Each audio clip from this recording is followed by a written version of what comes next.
Hey everyone! Welcome to another Depot A run.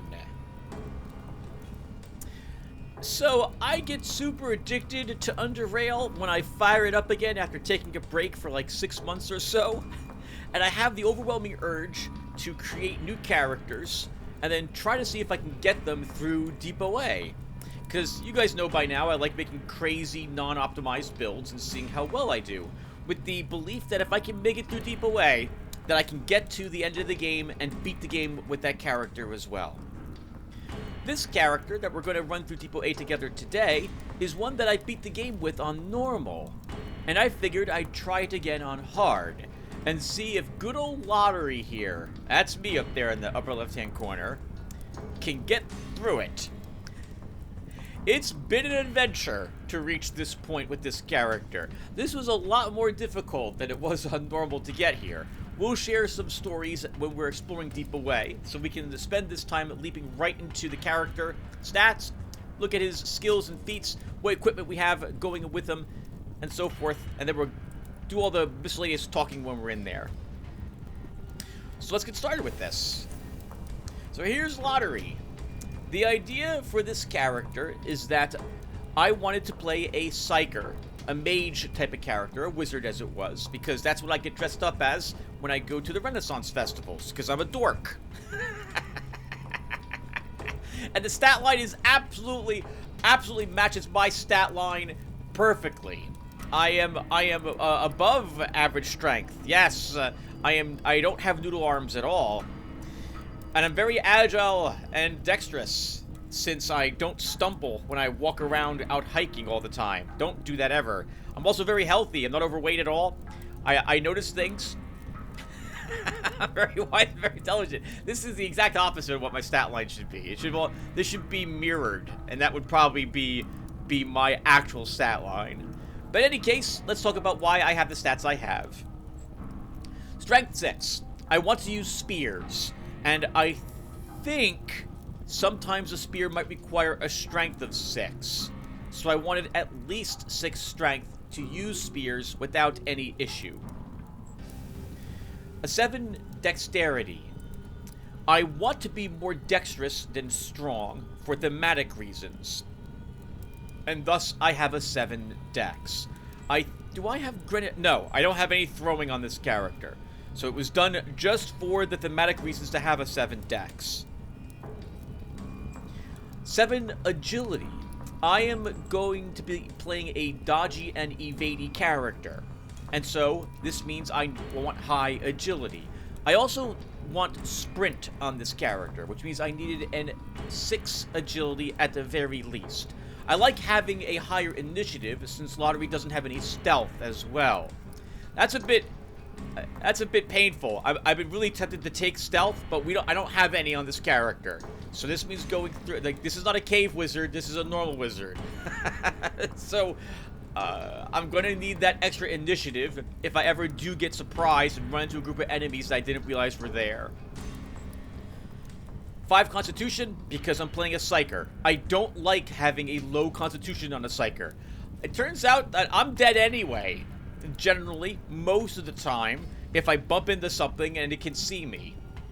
But I really didn't want to min-max this character, and as you can see, by the way, not a single stat was lowered at all. All the stats were at least 5, and I guess I should mention that as a heads up, every one of these stats was strength, dex, agility, will, and intelligence were all raised to 6 to start the game with dex and agility getting another point on the way to level 10.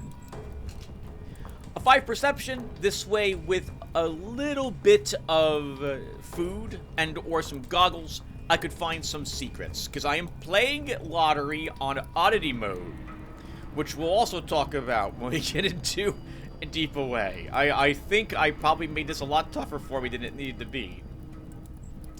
Willpower of 6, because I'm using psychics. Intelligence of 6, because I'm psychics. I'm using psionics, and the same thing with intelligence. It's weird, isn't it, to play a psyker who's not having a super high will and intelligence to start, especially in high mode. But I wanted to view my character as not having learned any psychics early on. I was exposed to these at Southgate Station, as opposed to coming into existence with these and wanting to level these as I leveled, as it were. Basically, I'm playing a guy who walked around with a quarterstaff and kind of knew how to wield it. And it so happens that I've got the capability to sling spells, and so now I'm doing that. For my skills, well, I am swinging around that staff, and so melee is a offensive skill that I have. Dodge and evasion, because I'm trying to play a dodgy and evadey character. Lockpicking for me, and pickpocket. I'm playing oddity mode, and so I want some subterfuge, so I can access some of the oddities earlier in the game that I would otherwise not be able to access, and pickpocketing, so I could get some of the oddities on characters without worrying about aggroing their entire faction. You don't really need pickpocketing to get most of those. There's only, like, I think 1 or 2 that it's really handy to have pickpocketing for.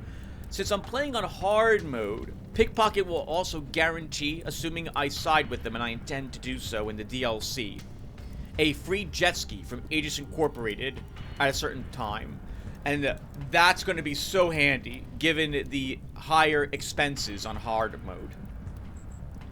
Mechanics of 60, since I want to create a decent spear to use, and this has been really handy in that regard. For psionic powers, I'm taking Metathermics and Temporal Manipulation. Only 2 of them, because I didn't really want the increased side cost when I'm slotting skills in my brain holes. I find that the increased psionic cost is actually, you know, it's really well done, and you notice it. And 3 psionic schools are probably the limit that I would want to take on a character these days. You could take all 4, but you'd probably only want to slot up to 3 at one point, and even then, you're going to want, what's it called, like a neurospatial flexibility or something to reduce the psionic costs by remove 1 school from your brain, assuming that you're slotting multiple schools at the same time. And that's the character. For skills, for feats, Nimble, playing a dodgy, evadey character, so I'm going to want Nimble to get my armor penalty reduced as much as possible. We still have a slight armor penalty, which I'm not actually sure I want as we walk in the deep away, but we're going to take it at this point and see, maybe we'll remove my boots, walk around barefoot so I don't have to worry about this penalty. Paranoia. I am a paranoid person in real life. Just because I think everyone's out to get me doesn't mean they're not.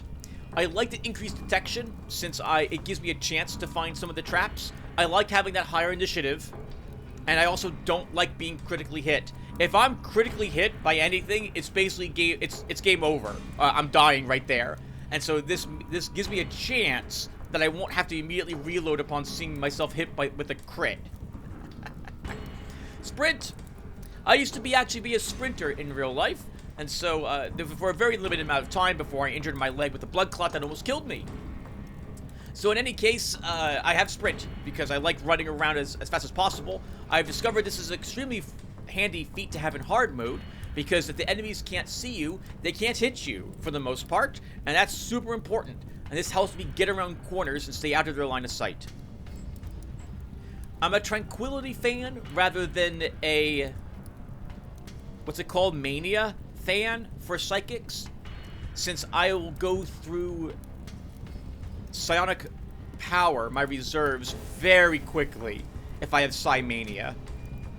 So it's tranquility for me. Assuming I keep myself at full life, that reduction of the psionic costs also counteracts the penalty for having 2 schools slotted at one point. So this is really handy in that regard. I'm not using ice spells. My name is Tim, guys, in real life. I mean, that's Monty Python's Quest for the Holy Grail. So I'm a fire slinger. And Pyromaniac is such a wonderful feat to have if you intend to fling fire around. I cannot tell you how many times putting something on fire and making it run away in fear has saved my character's life. It has, like, at least 10 times, more than that, most likely. It is extremely powerful, and I'm very glad to have this as a feat.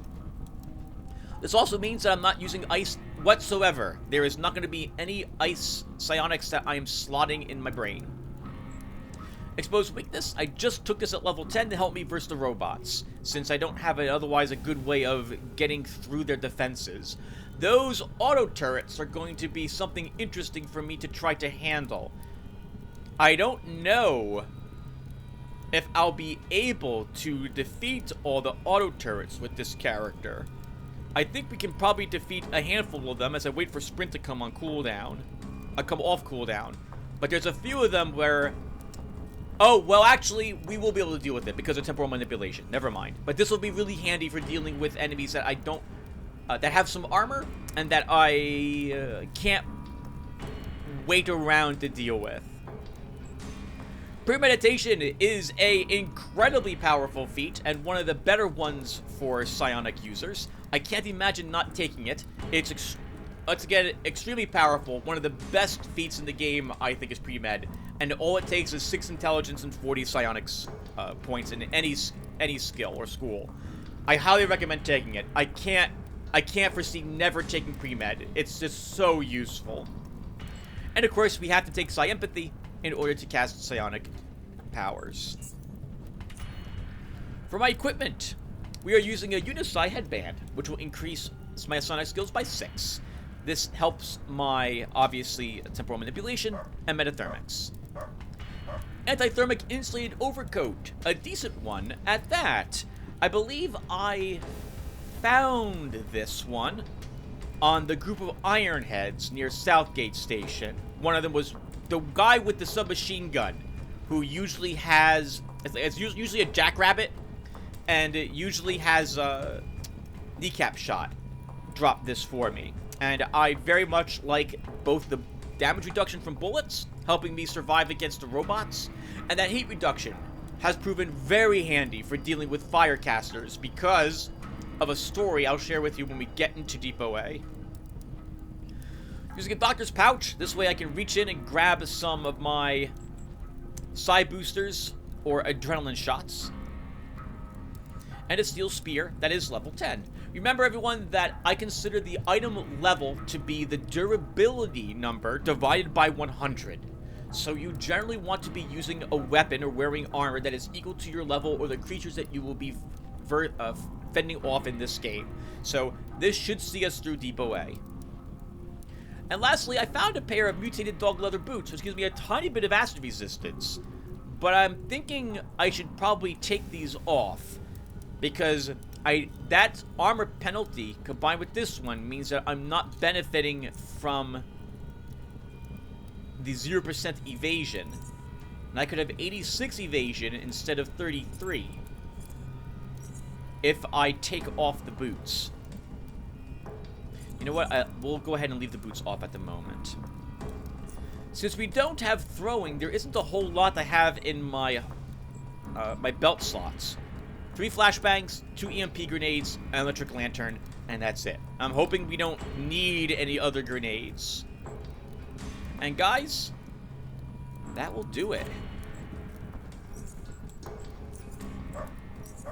So, let me put a small break here. And now let's head on into Depot A. Let me also make sure I have the food, all the food I want. That's good enough.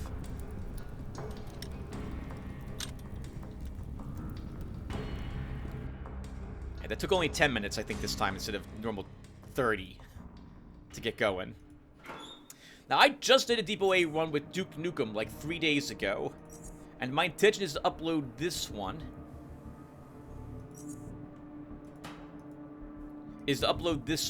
January 1st to celebrate 2023 with the probably only Underrail video I'm intending to upload for 2023. And we'll play through the whole game again in 2024.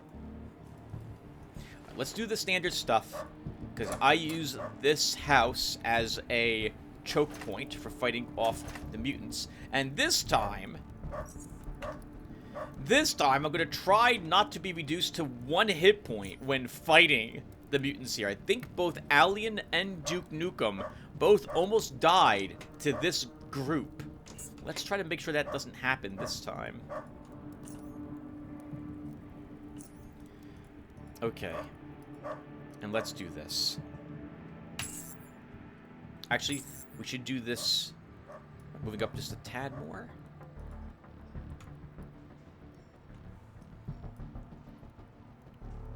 Okay. I'm pretty sure we can throw some fire at them from here. So, there's no normal dogs around, but the normal dogs might... well, normal dogs might win the initiative roll.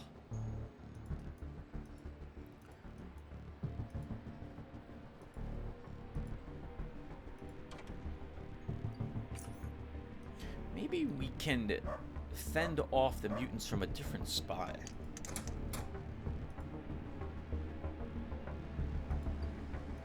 It's been a long time since I've gone through Deep Away with a character who actually has lockpicking, or hacking for that matter. Might actually get some decent gear from one of the locked lockers, or just trash. Yeah, just trash is good too. Actually, good trash. Just trash is not very good.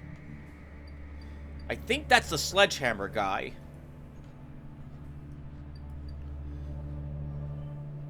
If we want to ice him, I'd have to use my spear on him to kill him, and there's likely a dog around there. I think there's another mutant, at least one more up here. We'll leave him there.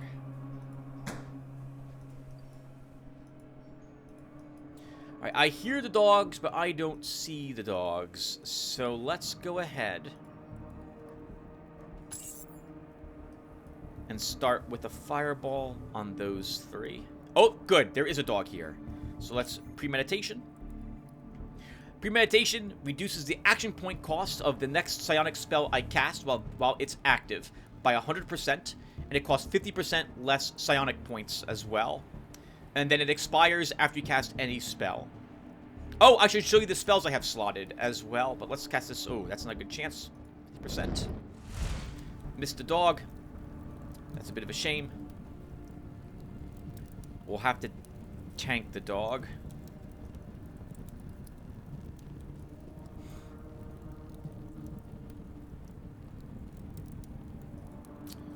Let's get out of range of their guns.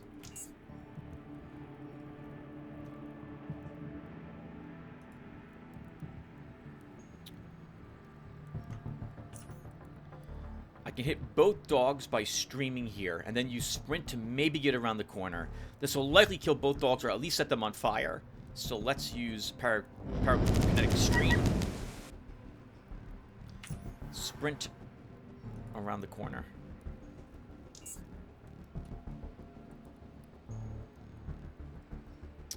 With sprint activated, I can move up and stab one of these guys a little bit and then run back. We could also stream both of them, and that will probably kill them, but I'd like to hold on to a little bit more psionic points.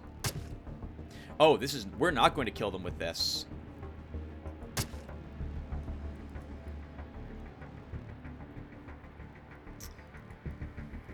A bit dangerous what I'm doing here.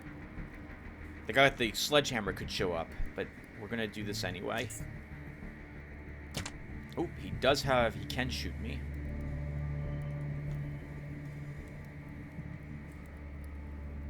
I don't think I need to stream them. Kill the crossbow guy.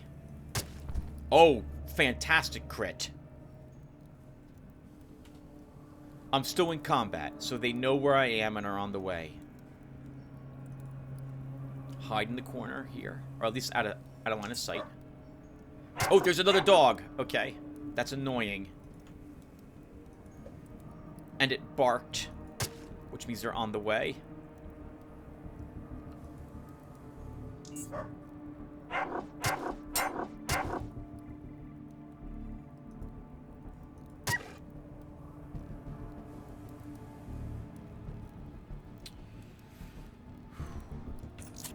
Let's use a health pack.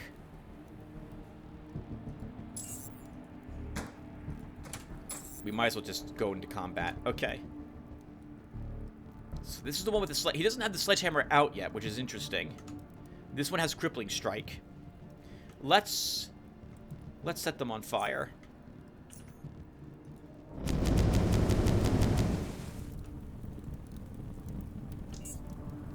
Oh no, there's a guy with the sledgehammer. Oh, this is perfect. Screaming guy is in the way. So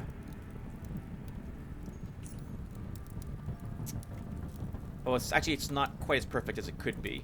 Let's use temporal dilation.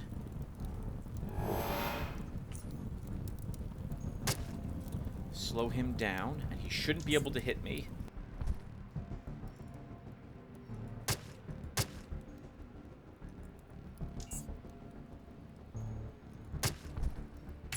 Okay, that's it. Mutants in the first area defeated. And I'm at full life. Holy crap. Quite the opposite the last 2 times I was here. Have a lot more respect for these mutants with this character, having failed to respect them the previous times I was here. Alright guys, so while we're looting the rest of this area, you guys already, I'm going to assume you guys already remember, you guys remember everything, like where the traps are and so on, so I'm going to skip mentioning their locations this time. I don't think you guys care about that as much as some of the stories that I can share about getting this far. Right, I'm playing oddity mode, so I'm going to have to hope we get enough of this as well. So let's talk about oddity mode first. So, oddity mode was a bit more stingy with me this time than it has been in the past. I've got 1 of the dog collars needed, and 1 of the registration plates. The earlier robots and other dogs I've killed were not so kind. I got no tusks from the boars to study, and only 2 of the heart-shaped siphoner markings. I just reached level 10 after I forgot about and then completed a Colmir's Lucky Knives quest. Otherwise, this would have been a time I had to walk in here with just at level 9, which would have been rather disastrous, I think. It's super important, I feel, that you walk in here at level 10. That extra feat that you get will be extraordinarily helpful for you dealing with what's in here. Only once have I ever done Deep Away at level, like, 8. And it was probably my very first time through it with a character.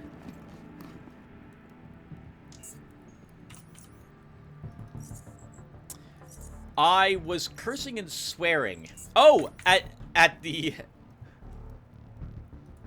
oddity mode in this game this time around. As you guys know, let's get my opinion straight first. No dog collars. Why would I get dog collars? There's nothing wrong with oddity mode. Oddity mode is it's fun, actually. It feels different. Your mind appreciates oddity mode in a different way than classic mode, because it's the same thing as finding like a good item in Diablo 2. It's the reward you feel when you find an item or an oddity thing you can study. Feels good. It feels good. And it's a harder mode to play the game on as well. It is more difficult because you are gated behind your max level. You can't farm creatures for experience points, but you'll be grinding them for the oddity items anyway. I generally don't play oddity mode in the past when I recorded the game, because I don't want to grind creatures, and many of my character builds aren't subterfuge characters. You don't need subterfuge to find most of the oddity items in the game. You just can't find certain ones early. Some things are, for example, behind locked doors or hackable objects or in pockets. But you can still get most of them, the vast majority of them, without needing any subterfuge to get them. but it will take longer then to get those items. Since obviously you can't get them from those items if you don't have any subterfuge. And since most of my characters are made for thematic reasons, only a handful of them will actually have pickpocket, hacking, and lockpick. Like, JC Denton would probably have 2 of those things, hacking and lockpicking, but not pickpocket, for example. By the way, you can use Fireball to set off mines, and you'll see me do that on occasion here. I can't remember if there's an oddie item in this. There's this garbage in that. Okay. Let's go downstairs first. So anyway, I didn't mention, by the way, all the rooms I cleared to get this far. I cleared every single room in the game, with the exception of 4. In the lower passages, I did not take the staircase up here to try to sneak past the lunatics. The lunatics, they are going to be really nasty, and I have a bad habit of not being able to sneak past the one guy on patrol because I'm impatient. So I didn't defeat anything in that room. I did not clear the ambush with the burrower spawns in it in the next room, and I didn't fight the burrowers and their spawns in the cave system connected to it. And I also was unable to get through the GMS compound's burrower area. I tried this huge epic battle that lasted for 40 minutes, and in the end, the burrowers still won. They're an attrition battle, and I just couldn't get through them. I found that a lot of fun, but also very frustrating, because I knew that I just wasn't going to be able to defeat them. After like 20 minutes of trying to get through it, I got probably one of the roughest spawns there, as what the roughest. So, in the GMS compound, you can get the key from Gorski. And 1 second, let's deal with this guy really quick. Where are you? Let's go ahead and slow him, sprint up to him, hit him once. Can we kill him? Kind of a waste of dilation there, but we'll still do it, obviously. You can get one of several different types of room layouts when you go into that area. And I got one which has, it's like this circular area, and there's a bunch of eggs that are, with a good agility, you can jump over them or move them out of the way. But the game, it looks as if that room's expecting you to have stealth as you go through it, and I don't have any. And so I have to come back there when I'm stronger to explore the room. I know there's at least one oddity point in that room in the form of this, an obsidian shard, if I recall correctly. But I wasn't able to get it. Some of the rooms, I had to be extraordinarily cheesy in order to get through them. In particular, the group of bandits in Junkyard, and the second group of lunatics you can fight early on, which are somewhat near Southgate Station.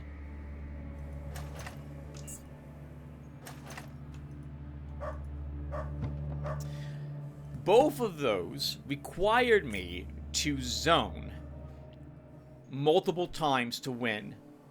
The lunatics were rather interesting. A single lunatic, no matter which lunatic it was able to kill my character if it had line of sight to him, and there was almost nothing I could do about it. The chiller, for example, I swear he would always crit me with one of his cryo attacks, and I'd be dead, or I'd be reduced to so few hit points that his second attack would guarantee kill me. The scanner could hit me with like a mental subversion and then would crit me or do enough damage with a with the other thought control attack to kill me. There was I think like another type of electrician. And I couldn't beat him either. I'd be stunned and killed because I don't have a shield to protect me from the electrical attack. This is awful. This is awful. And multiple times I tried hanging out in the room, and I'd be able like to try to kill all of them without fleeing, without zoning, and I couldn't. I just couldn't do it. So we're gonna have to go this way to get past the gun turret. Yeah, but there'll be a dog down there. Okay, let's try to get the dogs. Oh, you know what we could do? With lockpicking, Tim, you can probably go out this way. So I had the zone back and forth between the two entrances to that room. I think I did it about 30 times. Because I had to hit them with a... Whoever was on screen, whoever walked up to investigate the area I just walked into, got hit with a spell, and then I had to run. And I had to keep doing it until they used all their health hypos. And then I could finally start killing them. It took forever. It took forever. At least an hour's worth of real-life time to clear that room. Oh, man. But there's 3 oddity items in that room. One of them has lunatic poetry on them. And there's 2 others you can find there. So I had to kill them if I wanted to get to level 10.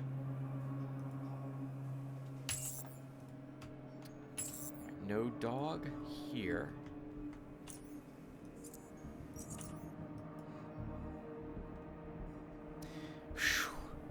And the burrowers.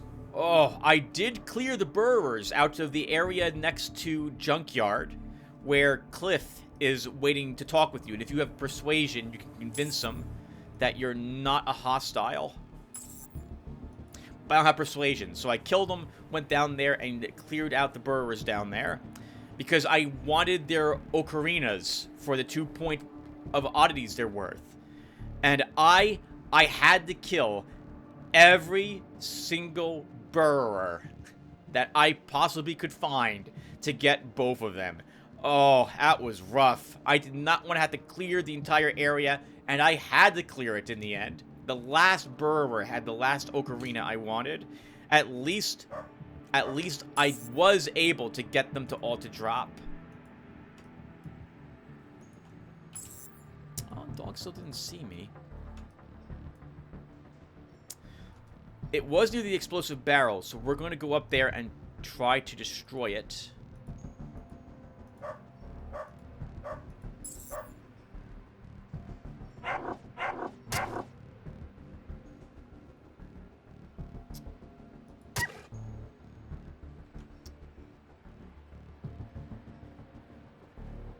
That was a lucky crit.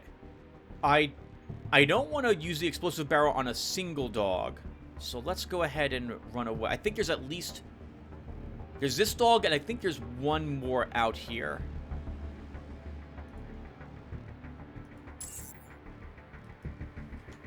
Oh, it didn't even see me, so we're not stuck in combat.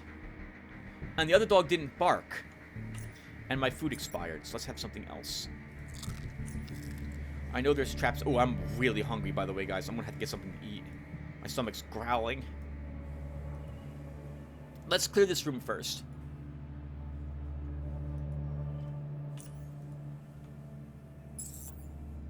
Okay, yeah, there are 2 dogs. Can we get lucky? Yes, we can.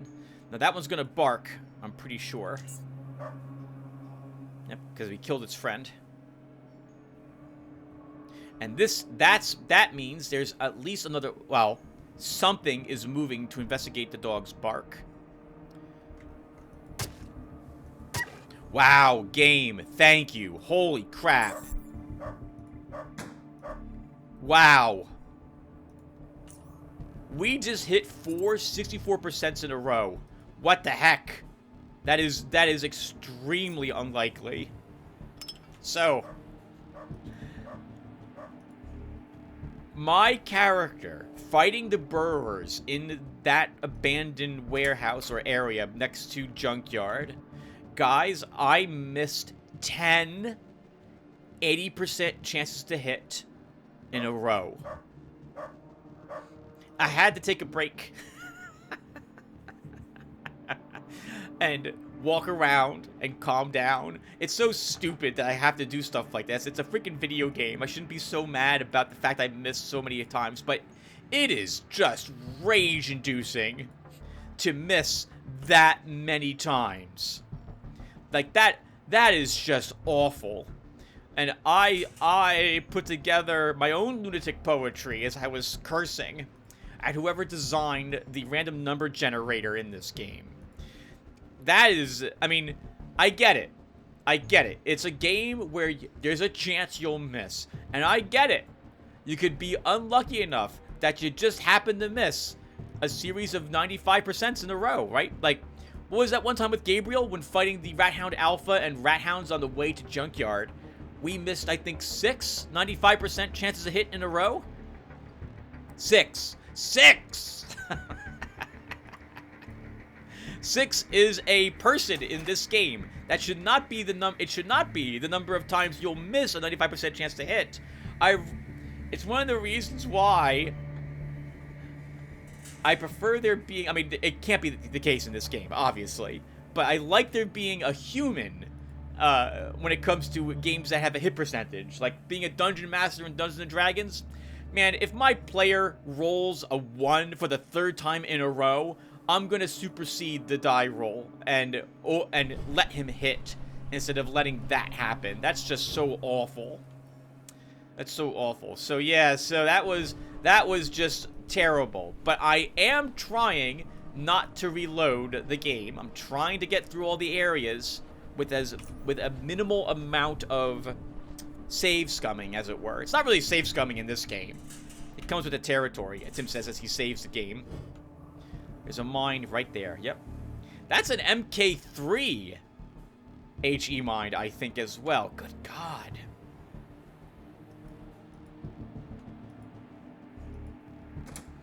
Okay. And our first trouble. This auto turret. On that note, let's show you what I have slotted in my brain. Pyrokinetic Stream. Does good AoE damage at close range, and because things can catch on fire thanks to my Pyromaniac, it's been really handy to get those things to run away. The more action points you have, the more individual hits it will do. And combined with premeditation, I can either get a longer one out, or I can use a second one if I don't think that the first one doesn't do the damage I want, and I didn't use pre-med earlier. So I really like this skill. Pyrokinesis. It's Fireball, and it's one of the only other earlier fire spells you can get in the game. So I took this as well. On the way here, I had made up my mind very early on that I was only going to use fire spells. Wouldn't it figure that the water treatment plant that I end up getting is the one filled with the fire cultists. So that was fun, because they're immune to being set on fire as a passive trait they all have. God! I only died, I think, 4 times in the location, and it was very early on, because I had to just try to run for a corner and get out of all their AoEs. But the suit of armor I'm wearing prevented me from being set on fire, and I'm pretty sure it was the only reason I was able to complete that room. Holy crap. That was tough. So, as a result, though, of that particular area, the final boss allowed me to learn, because it was a psionic trainer, thermodynamic destabilization. Now, I'm not really a fan of this, because I tend to struggle to kill something very quickly in order to get this to go off. If there was some way for me to make this last 3 turns, that would be incredible. But I can't think of any. Stasis, I think, if I cast it on an enemy, would just make that enemy immune to all damage, but this would tick down, so that's the opposite of what I would want. So I don't have... Anyway, this is an expensive skill, 33 psi, and I'm almost never able to take advantage of it, so I'm not really interested in slotting this one.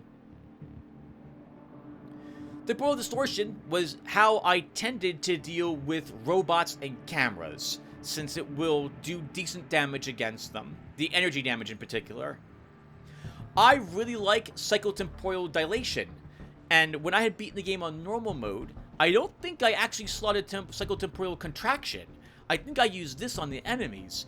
This is so handy to ruin an enemy's chances of running up and meleeing me, especially the like sledgehammer guys, and I can poke them from a safe distance with the spear.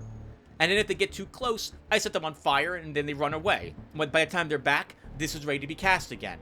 So this is really nice for dealing with a singular strong enemy. And a limited temporal increment. There have been a handful of times when I really needed Fireball or Pre-Med ready to be cast again. And this can help with that. Same thing with Sprint. So, thus I have these 5 abilities slotted. Okay. Now let's deal with this auto turret.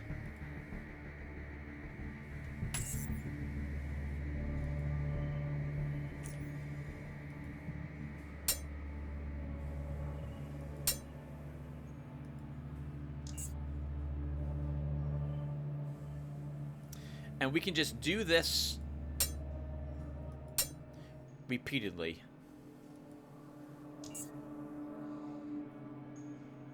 We don't even have to worry about exposed weakness. I mean, we're not going to do much damage without it. But because we're watching me do this, and I prefer not cutting the recording. I mean, I'm gonna, because I'm gonna have to get some dinner.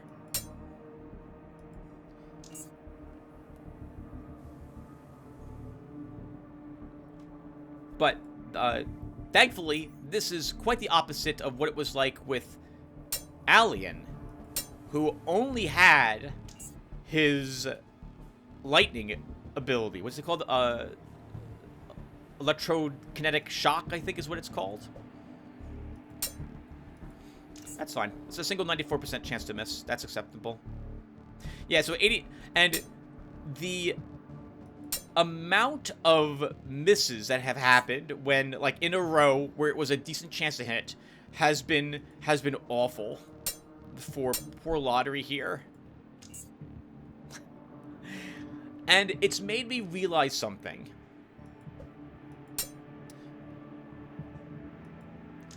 On normal mode, this game is I think the expression is cozy.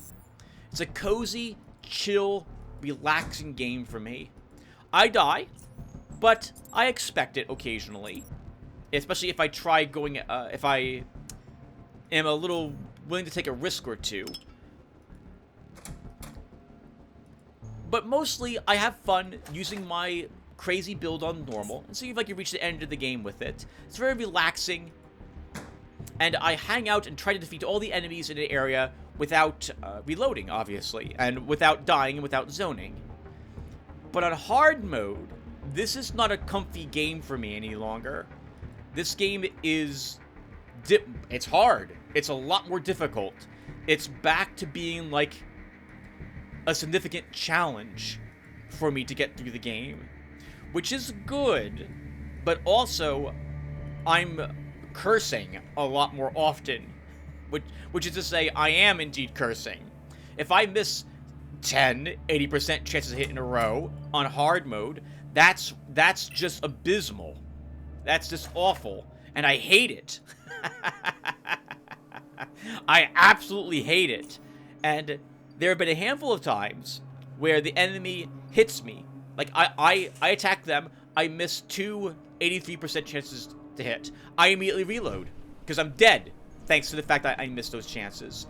It feels like I'm a lot more reliant on the kindness of the random number generator in this game on hard mode than on easy. where I feel that even when the RNG is very mean to you, you can still make a comeback from awful situations you're in by being clever and using certain items. I do not want to flood the floor with bear traps and caltrops. I do not want to make a min-max character that uses these things. I don't want to walk around with a set of stealth gear just because my character needs it to get around a certain enemy or drop bear traps closer to them, or off-screen drop bear traps to make a wall of bear traps so enemies are forced to walk in them to get to me, and then I can take them apart piecemeal. I don't want to do that.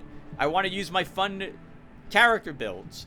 There's nothing wrong, by the way, with doing that sort of thing in the game. The higher the difficulty that you are selecting to play Underrail on, the more likely you will have to do those things. I can't imagine playing Dominating without doing those things. Now that I've gotten a good taste of hard mode a few times now. It's tough. It's very tough. And on that note, viewer, I'm not sure what difficulty to play this game on when I record it next year. Oh, and we have no hacking, so we can't interact with that. What difficulty do I play it on? A part of me feels... So, Lotaeri has died about 20 times getting to this point in the game. Many of those times were because the enemy crit and killed me. If not instantly, then it was going to happen right away afterwards. And about half of those times, 10 times, were because of the lunatics right near Southgate Station. Like the melee guy, the brawler, would run up, use his TK fist, and crit. 100 damage, and I'm stunned. Well, I'm escape, reload. I'm dead. There's no reason to watch my character die. We'll just try it again. And this time, I'll flee the room a turn earlier. Oh, awful. Just awful. And it makes me...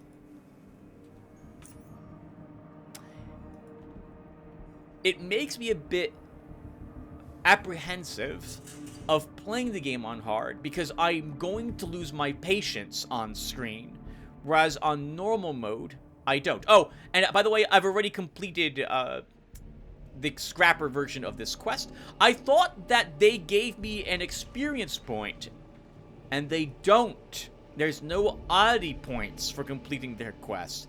That's a shame, because I was one short of leveling before I realized that I can get what I need from the Colmer quest. I don't have to open all these vents. In fact, I shouldn't be opening all these vents, but I'm going to do it anyway. Alright, let's deal with another group of mutants now. Yeah, so... a part of me wants to play the game on normal, because it'll just be fun. I won't...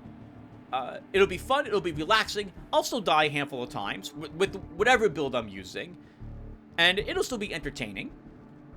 But I know hard mode will be more of a challenge, and I think you guys will want to see that challenge.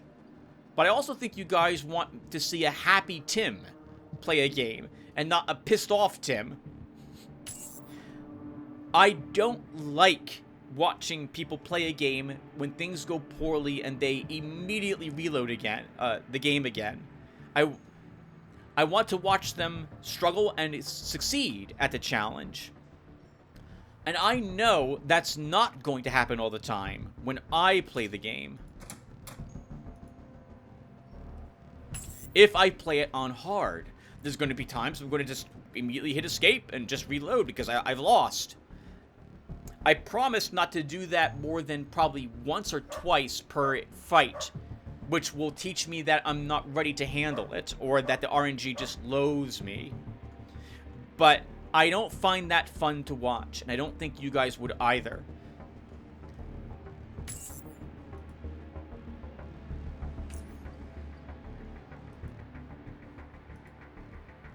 One second.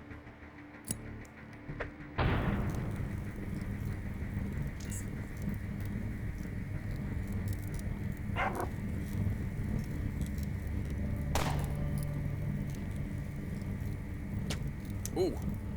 Wow.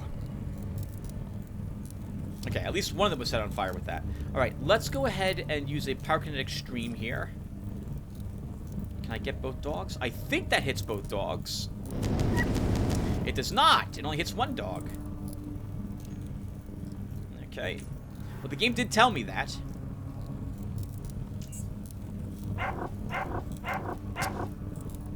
Tackled. That stinks.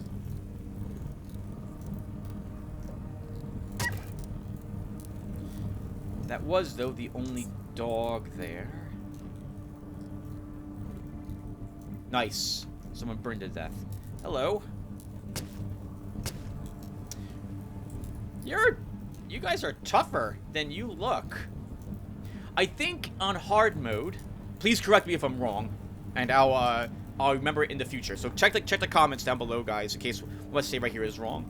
On hard mode, the enemies have higher stats and skills, I believe. So I'm not killing them quite as quickly as I would on normal, and they hit me a little more often and do a little more damage on this mode.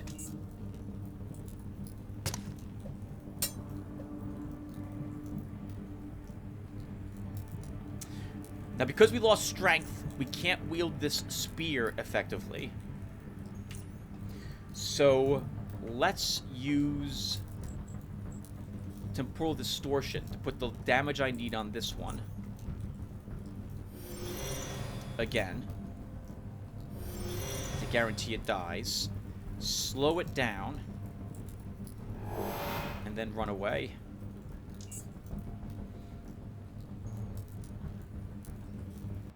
I need to wait for Crippling Strike to expire.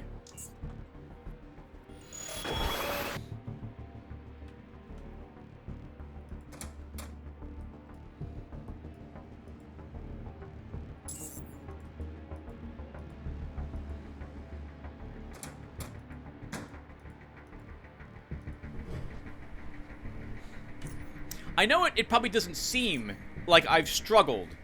I don't record the Depot A runs up until the point where I reach Depot A. And I tend to make Depot A look rather easy, even despite the crazy builds I come up with. But it has been a real struggle to make it to this point. And of everything I'm saying, I am not saying that hard mode is, like, unfair. It's not. It's hard. It's supposed to be. This is one of the few games I have played where the description of the difficulty matches the experience you will have in the game. I like that. I like reading that normal mode says, hey, this is tough. Yes! Dog collar. This is tough. You're gonna struggle on normal mode. This isn't as easy as you might think it is, because most games these days, normal mode is like very easy mode, and hard mode is like normal mode. So, I like these changes. I don't know if we killed all the ones in here. Let's see.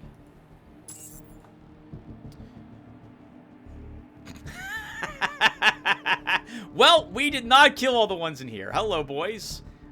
Let's get the heck out of here.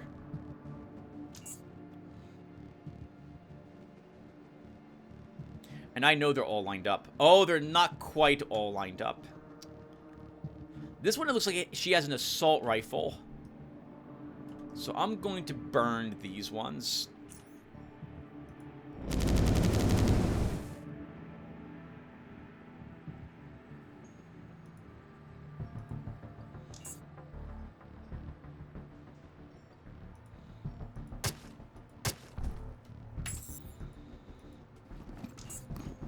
Yes, more oddity experience points, please. We need all of it that we can get.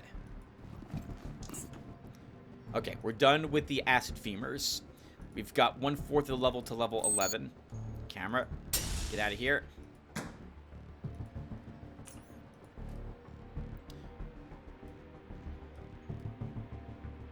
Okay, we can flee if I hear a door open. But they shouldn't. Alright, let's see. What do we have that's garbage? Something, so, of the things in hard mode, by the way, that I do dislike and I wish there were toggles. I am hoping, but realize it's probably not the case, that on hard mode, when you buy the things for your house that don't matter, like a sofa, or you put curtains on the wall, I know that they're probably not... their cost is the same as it would be on normal. It's not half price. I always like fully purchasing everything for the house, but I don't know if that will be possible on hard without mercantile. And there's no mercantile in Lotaeri's future.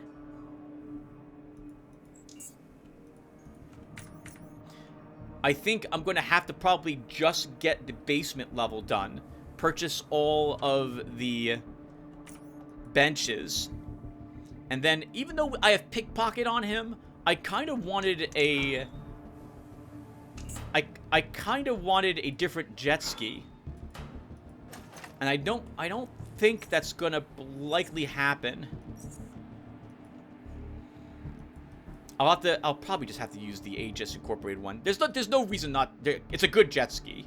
I just wanted something a little more unique for this character. Nice. Free adrenaline shot. I didn't realize I didn't know that one. Do I not know adrenaline shot? Oh, yeah, right. Why would I? I didn't take any biology. All my adrenaline shots came from pickpocket. Which, by the way, you guys probably can't... I haven't mentioned it, but I went through easily like 20 adrenaline shots playing the game to give me just enough action points to get through a difficult encounter, which was most of the encounters in the game. We get another body point for the welder helmet. We'll just be vendoring that. We don't have hacking. All right, one more room to deal with here.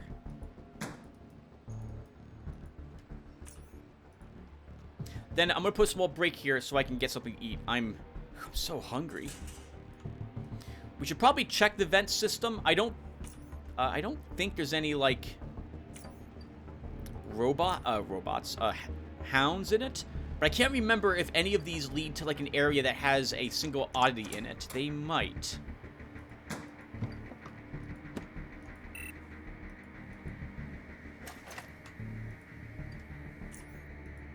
And I know this leads to the robot-held area.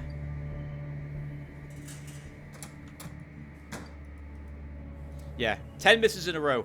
80% chance to hit. That's just awful. That's awful.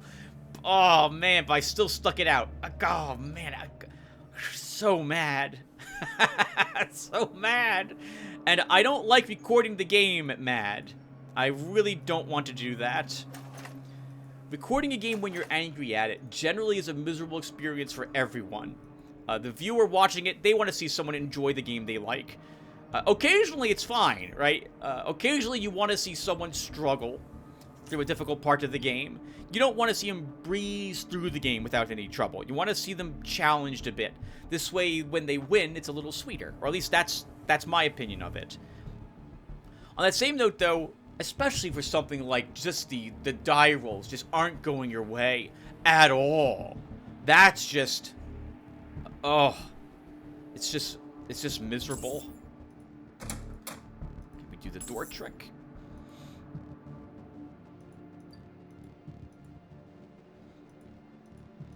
My intention is to detonate the frag mine with a pyrokinesis.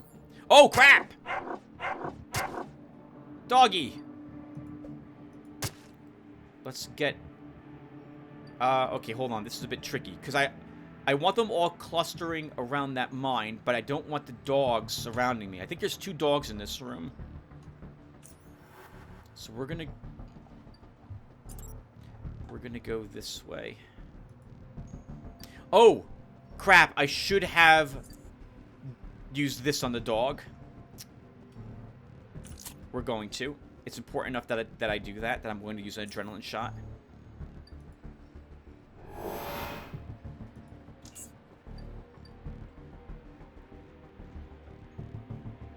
Okay, that's a different dog. Oh! Oh, that's... Oh, no, that's the same dog. Okay, that is perfect.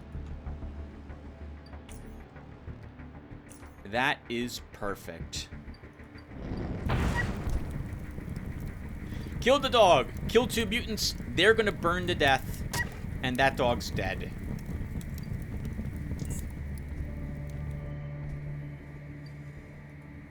And that's all of them.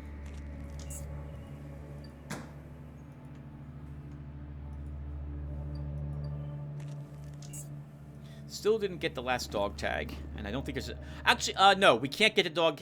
We can't get a dog tag from the mutated dogs. They don't have dog tags. All right, so we didn't get lucky enough to get one of them.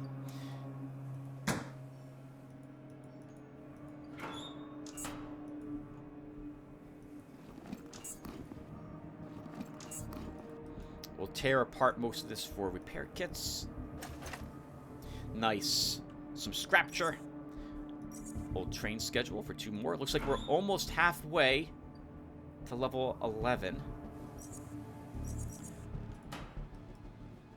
I don't think I'm going to be level 12 on this run unless we get lucky enough that the 2-headed mutant spawned. We didn't see it, by the way, with Duke Nukem's run, did we? It just wasn't there.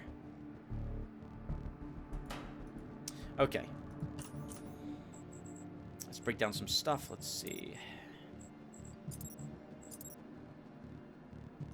Can I? I can just put things here, and it goes in order. Interesting.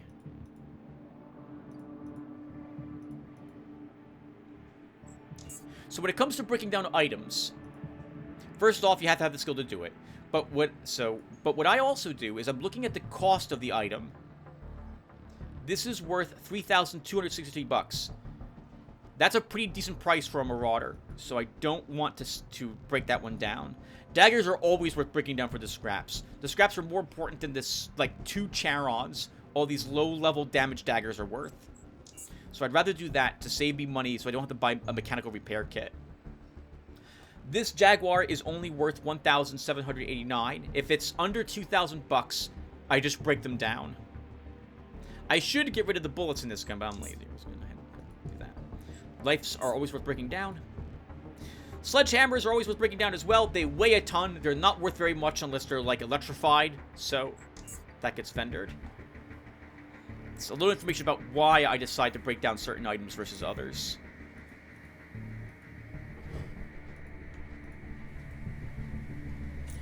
Okay.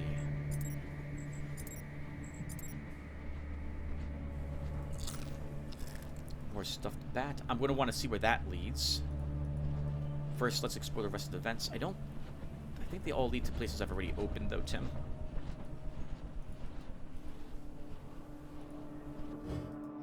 Yeah, they do. And this one vent here goes to the robot-held area, which I guess we should do next.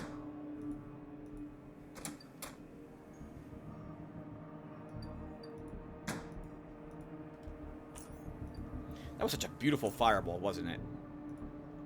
Knowing to use traps that, like a mine, to help you deal with the enemies, I'm pretty sure that is exactly why that mine was placed there. So that you could use it to help you deal with that cluster of enemies. Now, I'm almost never in this area, so I don't remember what's here. Actually, I'm a little worried. There might be like a crawler here. It is hard mode. Suddenly I'm super nervous. There could be a crawler here. I'm not ready for a crawler. I don't have any nets, and I'm not able to get a net on them anyway. I'd have to rely on setting them on fire. There is a crawler here! Oh no! Oh man, that's super lucky it missed us.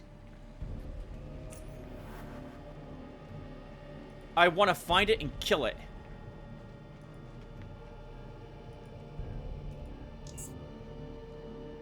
It's here. It's right there. I can see its outline. But I have no good way of dealing with the creature. It's going to be really hard to hit. Okay, so here's what we're going to do. We're going to slow it down with a temporal dilation. God, please don't be another one. There might be another one in here. Let's use pre-med. Move back and stream it.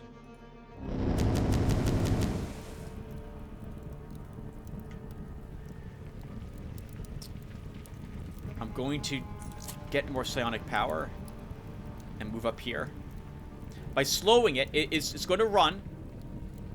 It's going to heal more than our fire will burn it, but it can't run far. All right, we need to kill it.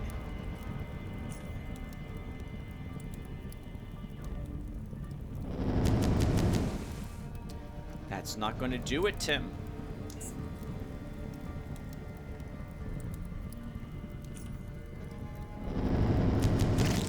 Good. Okay. Holy crap. Wow. I can't remember if there's... I don't think there's a crawler in here on normal, but I'm never here on normal mode. Or I haven't been in a long time. Let's see if we get super lucky and we get a crawler oddity from this thing. We do! Crawler's Eye. Nice. 2 extra oddity experience points that I never get from Depot A. And the trilobite fossil. Man.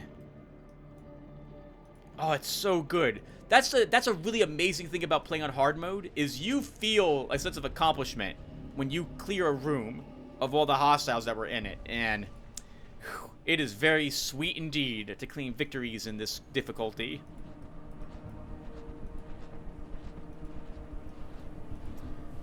I can't believe it. Holy crap. It missed us. Now, I have antidote, so that would have been fine. Or we would have been fine.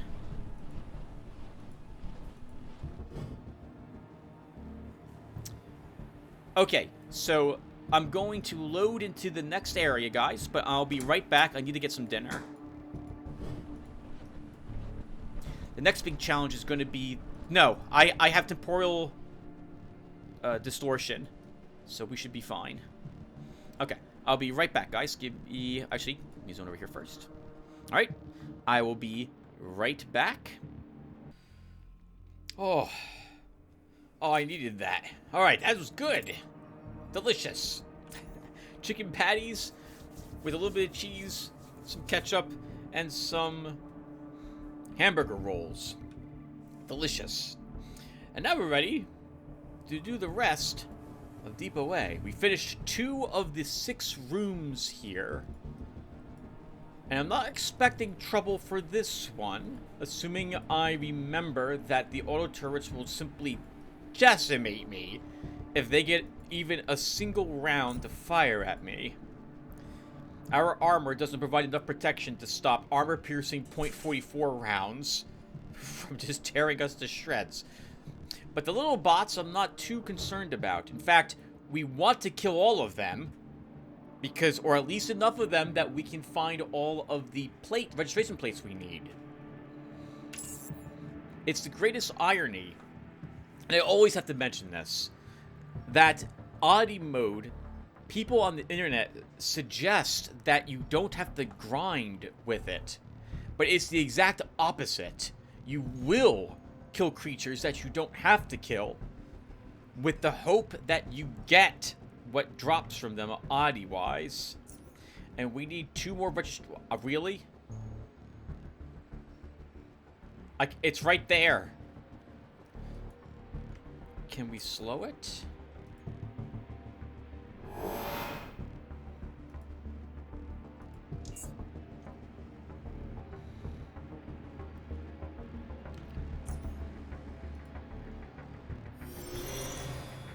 I guess we should use a pre-med. Gets us another one of these on the bot. We need, I think, 4 of them. Oh, 110. They do anywhere from 14 to 24 damage. Ignoring 50% damage reduction. We need 2 more on it.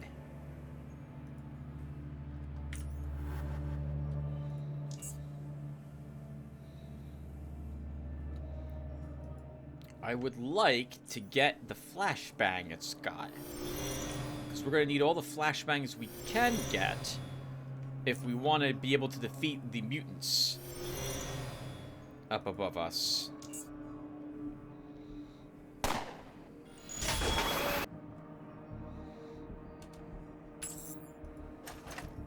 Yes! Registration plate. Perfect. One more oddity point. Hard mode doesn't have anything special. When you climb the frozen tower, it's dominating mode. You have to play... Well, it has an oddity item up there. And it's several other things of interest. But the very special thing you get from that tower is if you're playing it on oddity mode, if I recall correctly. But I still intend to do it with this character, so we might as well grab the coal now.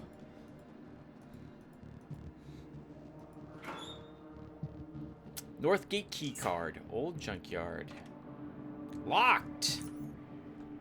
We have lockpicks for all this nonsense this time. Chemical bolt. We'll never make it. Electronic repair kit. I'm carrying a bunch of crap with me. I probably should return to the barrel.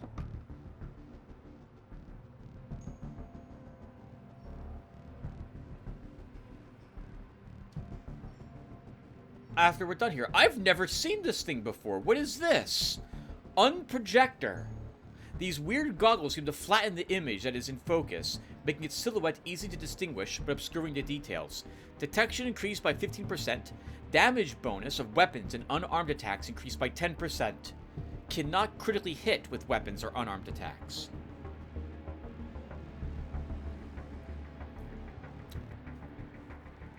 It doesn't affect my dodge at all.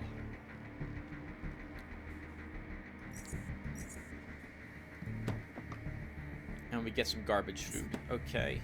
Interesting.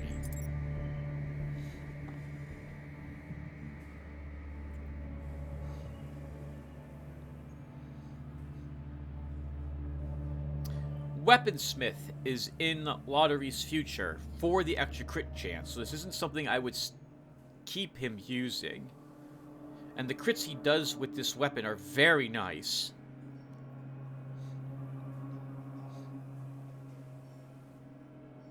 %, extra damage would be 25 through 45 points of damage with it.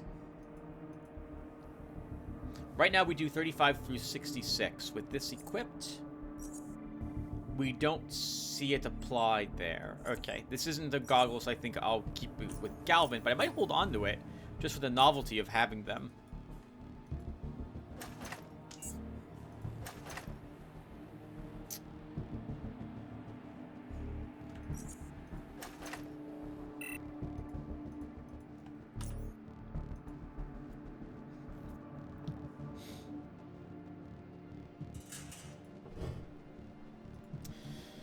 Okay.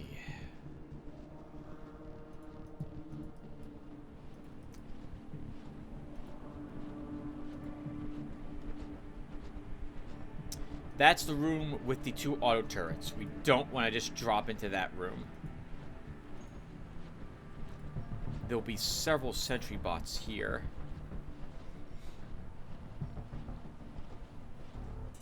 There's going to be at least 2 of them in this room. And there they both are.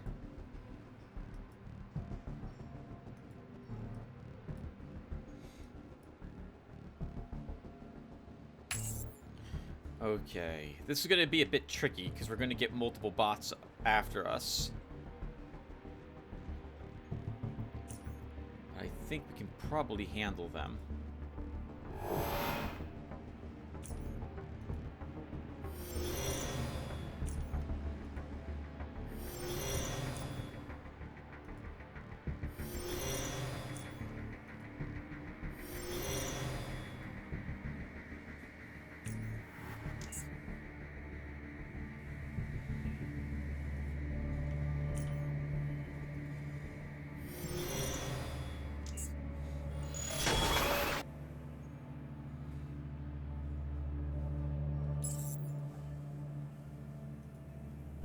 Cool. Now we're just waiting here for our psi reserves to recharge. Pop back out there and do the same thing to the other bot. I think there's 5 more bots in this area, and then we have 4 turrets to deal with. 3 auto turrets and 1 standard sentry turret.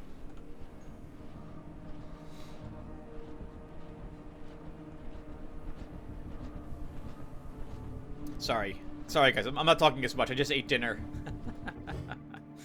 Now I'm nice and comfortably full. And not as interested in talking, apparently. Shall we go and fetch a bot? No. Not one of those ones. The security turrets will do that for us. Could have sworn we saw 2 bots here before.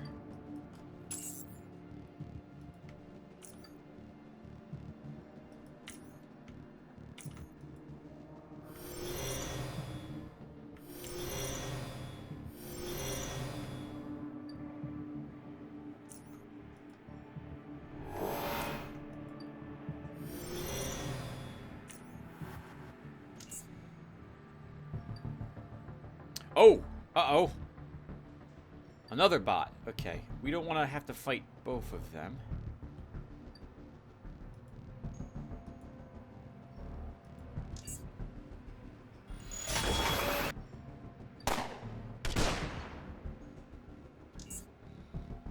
They only have grenades. They only have grenades when they shoot them at you, but not when I loot them. And that's interesting. These do no damage.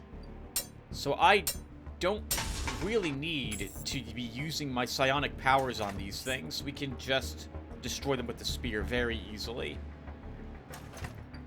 Oh, wow. Game. Thank you. That's the last of the registration plates we need.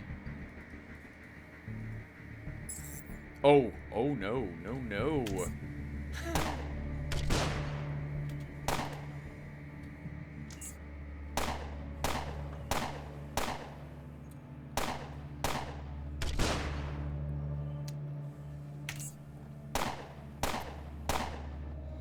Yeah, their 9mm shots can't penetrate this armor, which is great.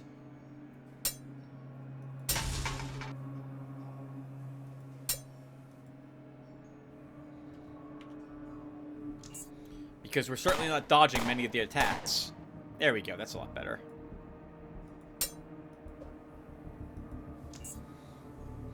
I moved back just enough so that it's not going to run up and stun me. It's not going to kill me with that, but it's going to be a little annoying.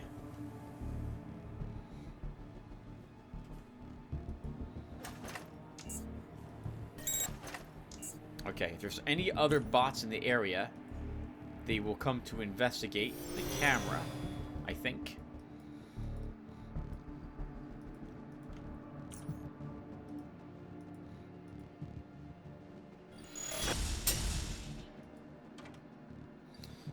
Locker. That's an HE-MK3 mine on the ground there. You know, I don't know if I've mentioned it. I think I have in the past. But I really, really like that this game shows you things. Like, that's a wrong way to phrase that. I can tell what type of mine it is by the shape and color of it. I can guess correctly most of the time what type of resistances the enemies have based on the type of armor I see them wearing. I recognize the sound of different types of firearms, which tells me the caliber of the bullet they're firing and how much danger I'll be in. The .44 sounds quite a bit different than a 9mm, which sounds different than a 5mm weapon, for example, in this game. It's really well done. I like those small touches to the game. Especially because if you're trying to play the game without reloading, you'll want to know those things as you adventure through the area. Knowing what enemies you need to take out first, for example. Advanced health hypo.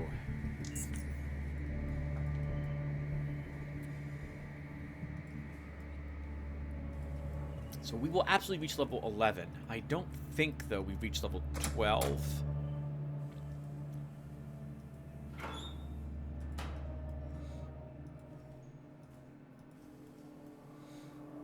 So once I'm done in this room...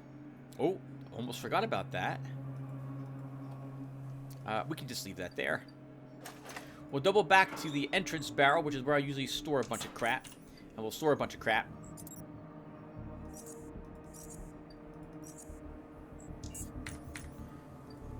And then we'll start dealing with all the mutants. Even though we're having a really what looks like an easy time with everything here so far, the mutants are going to be quite different. Remember again that you can't... I don't remember if I said it or not, but mutants are immune to fear effects. They're not going to care if we set them on fire. They're going to run towards us to kill us while they're burning to death. So it's going to be interesting. We'll need to output a great deal of damage to deal with them, or preferably also stay away. Our temporal dilation, we're going to be relying on that to do the damage that, to keep us away, or keep them away from us while we're adventuring in the mutant-held areas. I'm also not armed with any anti-acid armor. We only have a pair of boots. I did not find the mutated dog leather this time around.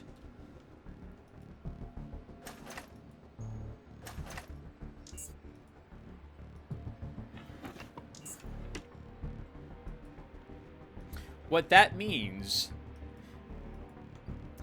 is that we can't be standing on the acid that gets expelled from injured mutants. We simply can't do it. Oh, you know what? Let's also do it this last spot.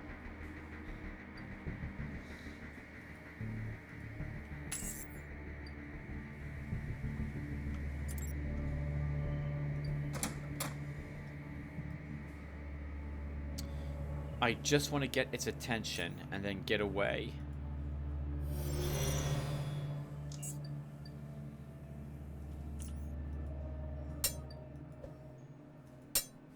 Well, we would have killed it had we hit it all 3 times, but wasn't meant to be.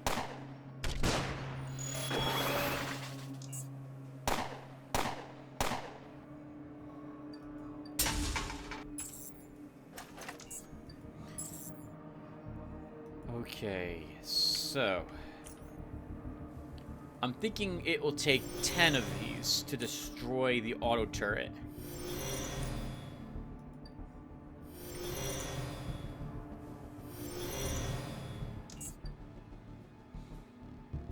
I believe that these do more damage the more of them that you apply to the turret as well. Yes, yep, the more of them that are on it, the more damage they all will do. Let's hope that's enough.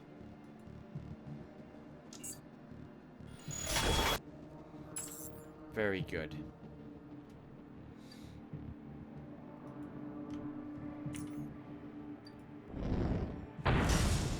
I know there's a mine there, so let's might as well destroy it. I'd like to destroy this turret with my spear, if we could. And I think we can, as long as I can make it to this corner without it just decimating me. So let's see if we can do that. Sprint's still on cooldown. Now it's off of cooldown.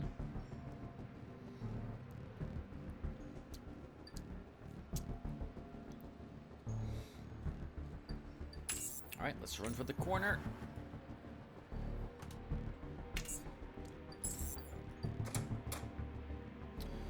Okay, and I'm pretty sure this auto turret can be destroyed utterly.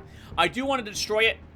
We don't get anything for it. It's not worth the amazing 630 experience points it's worth on classic mode. It's worth nothing. They don't have any Unigatis to my knowledge that they drop.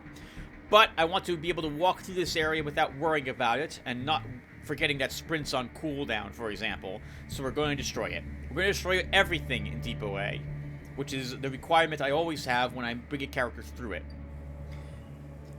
In case I haven't mentioned this either, the reason why I like destroying everything in Depot A is because Depot A destroyed everything I brought with me and my pride the very first few times I arrived here with characters. My first character I finally made it here with couldn't do it.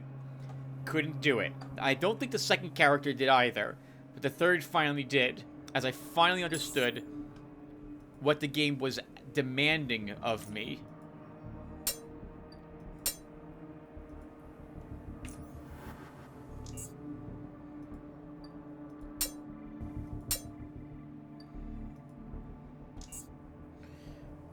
when it came to deep away. I gotta be careful here, Tim. Yeah, we can't actually swing at it. I need 31. I need, what do I need? 31? I have 20 left. No, we can't swing at it. We have to move away, I think.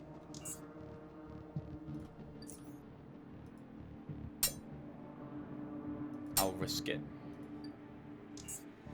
Okay, we can swing at it twice if I had action points saved.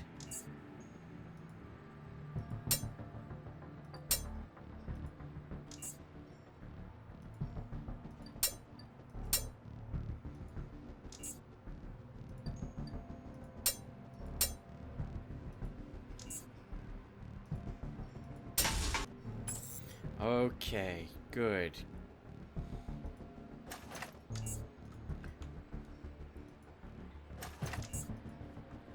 I don't think there's any oddities in the little cells that are here, but we should go and check them anyway.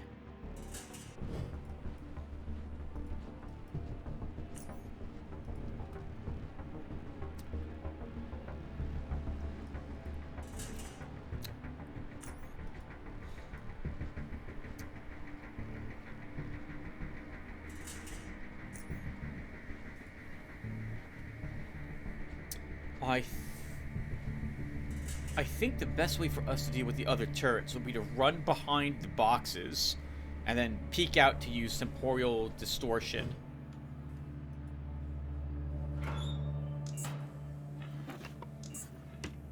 So that will be the plan.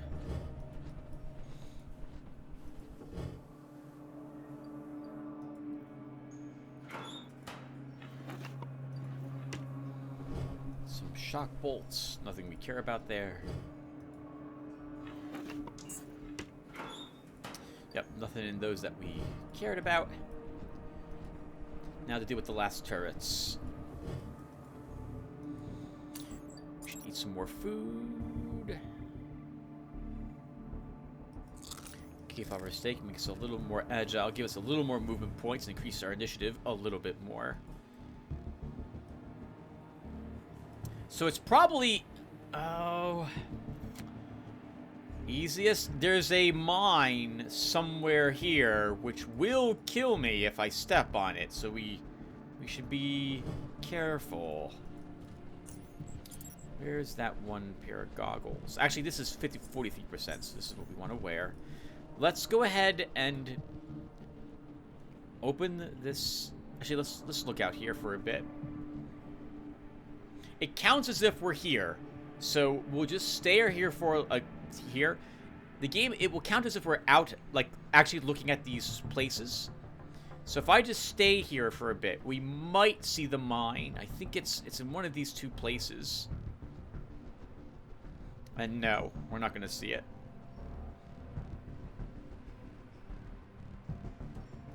Okay, then.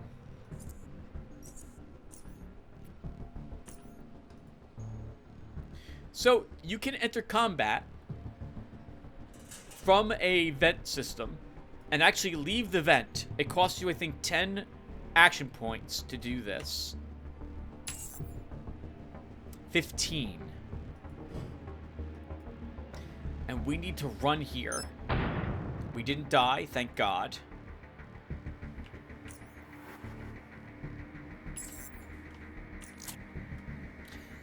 I thought for sure that would kill us. I think the only reason why it didn't is because of... well, no, that was a frag mine, not a HE mine. Really mean to give you a means to get behind the turrets, only to mine it as well. I don't know how you deal with that, because you're not allowed back in the vent shaft, so... and you're too close to it when you pop out of it. I guess what you're supposed to do is walk up, throw something to detonate the mine, and then run away, and then run over here to safety. Now we can very slowly... actually, we should probably do this as well.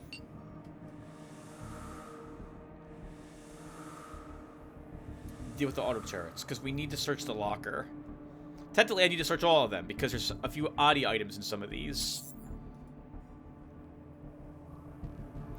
Running up and stabbing that is not going to work.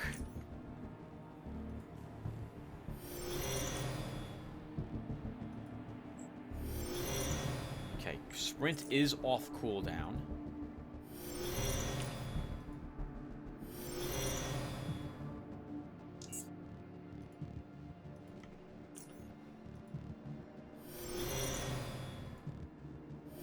I don't think this will destroy it.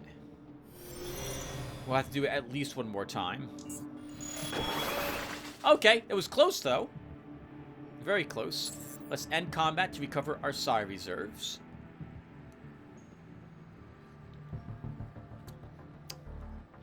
And then we'll make another attempt. Guess we'll... Do I have 5 of these? We can let my spear degrade a little bit if I have 5 advanced repair kits. I'm thinking probably 3. Just 3 of them is all we need on this one this time. And then we do the same thing for the other one. We could probably enter combat, run around and open something, and then dash back to the crates. But at the end of the day, we gotta also leave the room. And we can't do that through the vent system, because you're not allowed to climb into a vent while combat is occurring. So that means we have to run out here.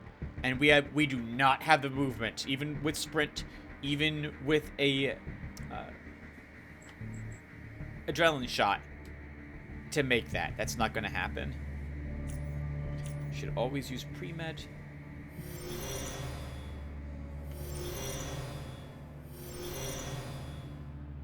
A 4th one should probably guarantee it is destroyed.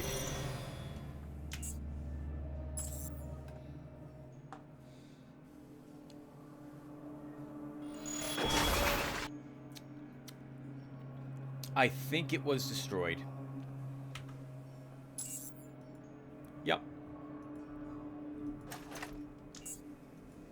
Yeah, looted the body in front of its friend. Now we just have to do that to the last one. I think there's 3 oddie points worth of stuff in those 2 shelves over here. So we definitely want to search them. Oh, I missed those shelves. I don't think there's anything in it, though. We should still search.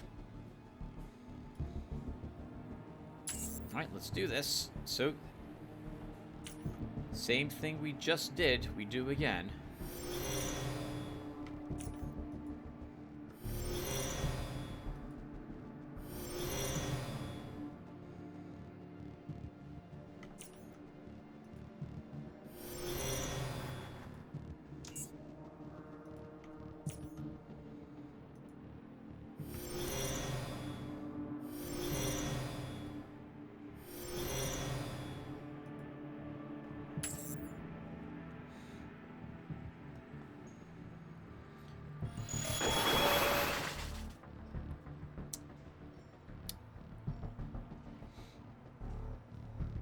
Yep, just gonna wait. 4 more will do it.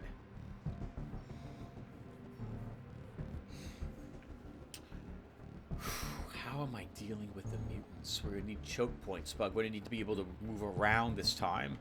We're not using caltrops like I think we used with Duke Nukem.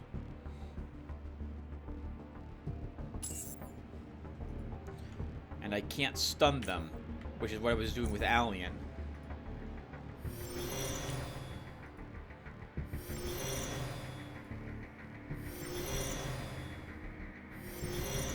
Okay, that should do. We'll still have 2 more auto turrets to deal with in the ones we're going to go there next, to the one area that has the mutated dogs and only dogs, because we need to access that security system to drop some of the doors in this area. Painted welding helmet, 1 more oddie point.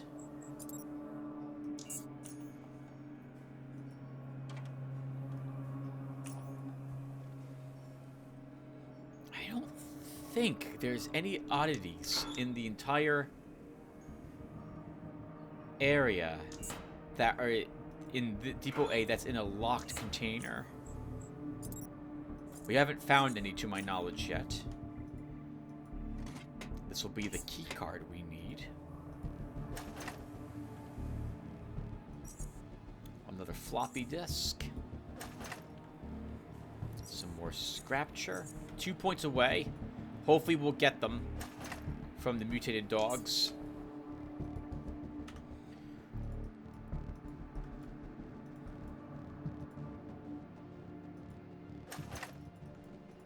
Okay, where to next? Let's go back the way we came. Where's their vent? Let's go back the way we came. Get back up to the entry room. And we'll leave a bunch of this garbage we were carrying around in that one barrel, where I tend to leave the stuff. I've watched many people play Underrail now, lots and lots of smaller channels, and I'm very surprised by the number of people who carry a bunch of garbage with them on their character at all times. People seem to like running around with, like, at maximum carry weight, and don't seem to care that they're being penalized with action point and movement point and accuracy penalties for being overweight in the game, or being overburdened.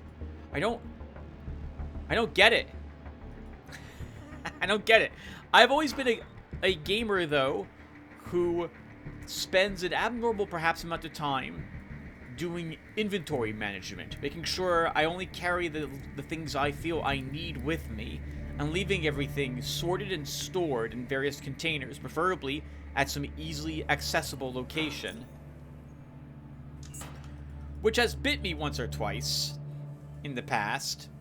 Looking at you, Fallout New Vegas, when you gave me that delightful little house with all of those containers and workbenches, which I know they did it with the specific idea that you would leave stuff in it, only to come back and find the area filled with Deathclaws. That was amazing. What a great little gotcha moment that was.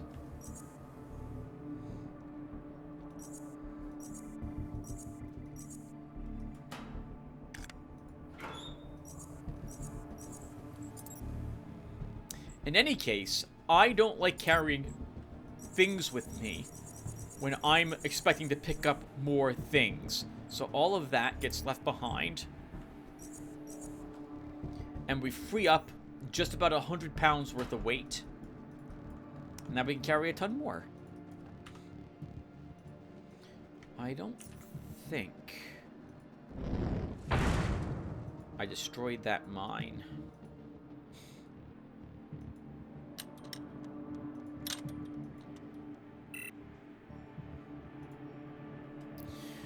Okay, so how are we doing this? The only acid resistance I've got are on these mutated dog leather boots, and it's just 3% in one, so it's probably not worth equipping them, and I'm probably better off relying on my dodge and evasion for the dogs. We're going to get torn to shreds by the dogs if they hit us even a handful of times, and I don't think the acid resistance is going to matter at only 3% in 1 point.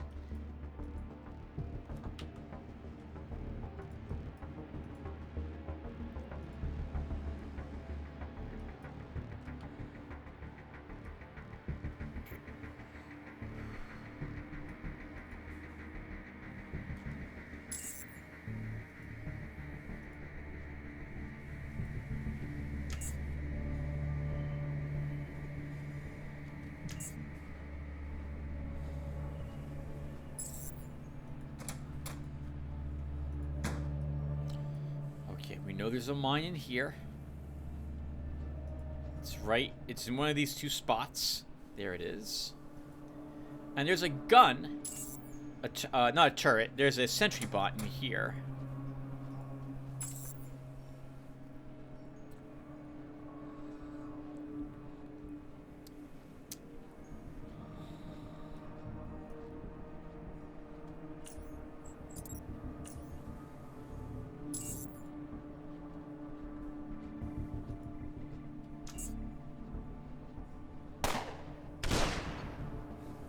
Thankfully, flashbangs do no damage, and so it did not activate the turret there.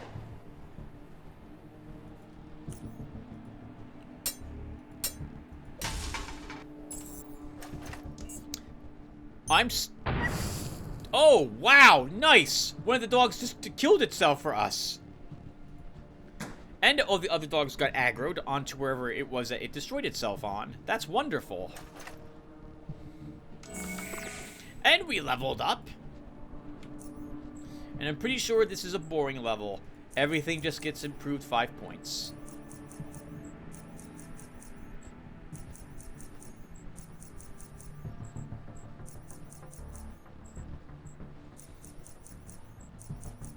And we don't get any feats. Shock bullets. I don't think I've ever seen those in this place. Getting lots of interesting blueprints in here. Shame we're not using pistols, though. I have no intention to swap over to them.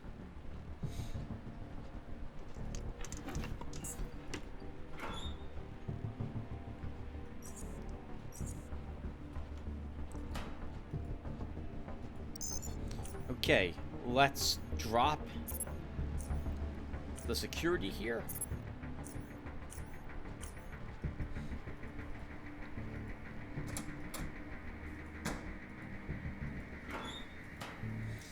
Okay.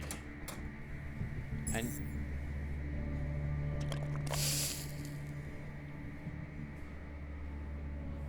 wow, they almost all got to go first. How are we doing this? Oh, they're all here because I guess the mine was the mine in the center there that they stepped on. Let's use pre-med and see if we can set them all on fire. One only. Let's move away. And we'll use dilation on this dog.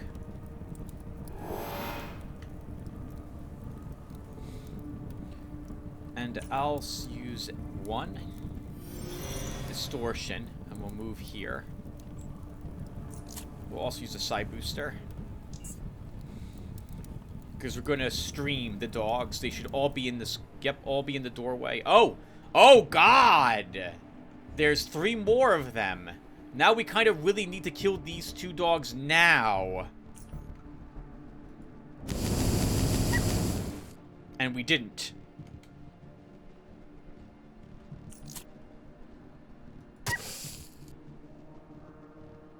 We need to get into this door before they get me.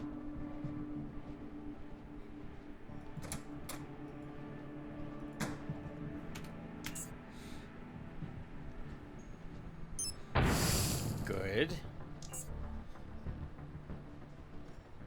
I want fatigue to end before I open this door again.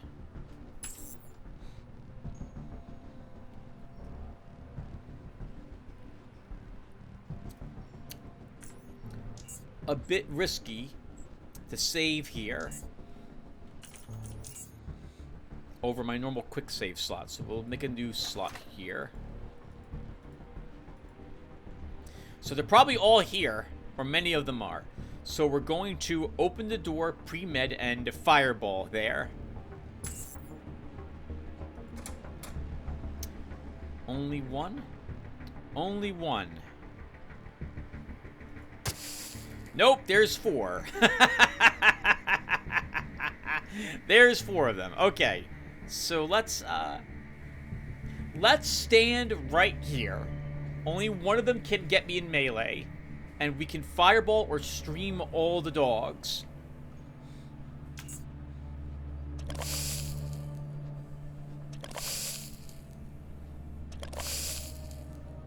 There's 5 dogs. And our high agility made it so that we weren't entangled on any of those attacks. I think we can stream them. And it will hit all of them. Ho, ho, ho, ho! Oh, that was awesome!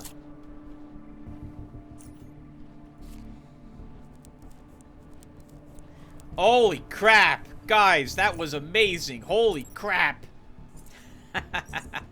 Let's put on our boots temporarily, because we're going to walk out here eventually. There might be a little acid left.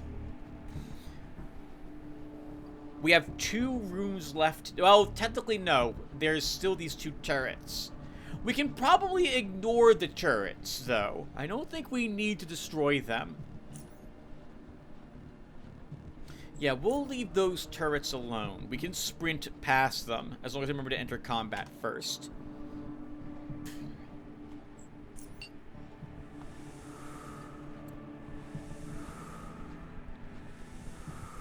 I suppose we should take stock of how Lotaeri is doing finance-wise at this point, too, by the way, guys. Let's take a look at that. 2,542 Southgate Station credits, and almost 5,000 Stygian coins. This is despite the fact that I have been buying quite a bit. Another interesting thing about hard mode is that you get less money for selling weapons, or selling anything, actually, to the merchants. And so this makes it twice as important to sell everything to the merchants in hard mode. So you're actually bringing back more stuff that you would normally not want to bring back, because you need the money even more than in normal mode. It's another change that is a bit... I like it, and I also don't like it, because it requires more time is spent dragging every gun back. And I have used the cheat engine to refresh the merchant inventory a great deal more often in hard mode than normal, because I just want to sell all the things I've stored. Every coin is precious in hard.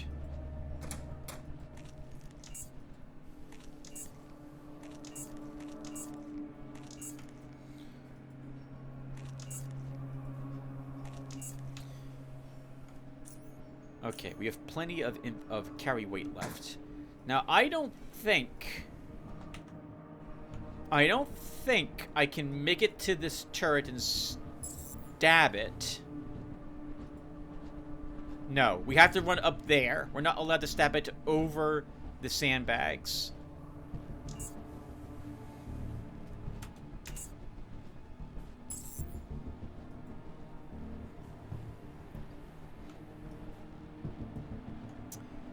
Did we get all the acid tongues we're allowed to study? We did. Okay. I don't think there's anything else extra that the dogs have.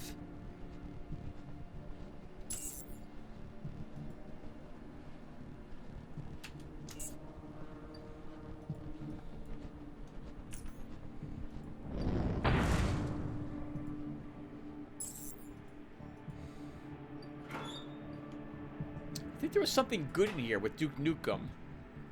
But there's nothing in here now for Lotaeri.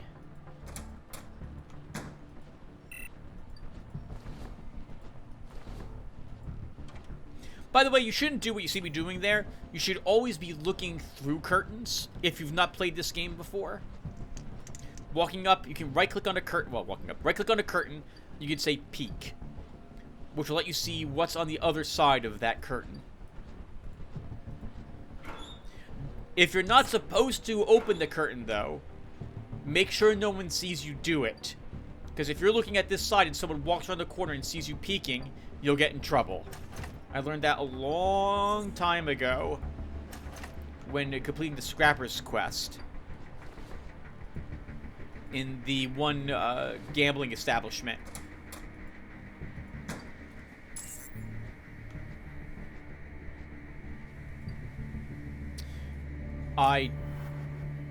Hopefully it won't hit me. Okay, good.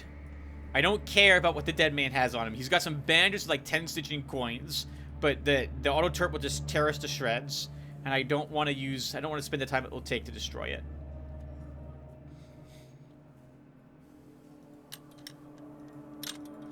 Okay, with that done, let's go back down now to this other area.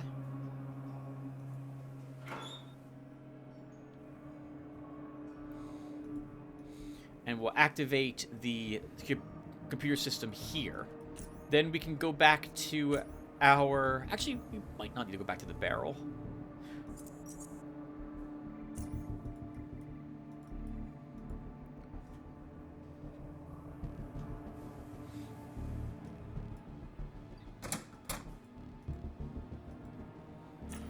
going to leave behind the lower quality dog leather, but keep this 62 one. Eventually, Lotaeri will have chemistry and tailoring. Oh, wow. Okay, I thought for some reason we could use our key card there. But we can't. Alright, then.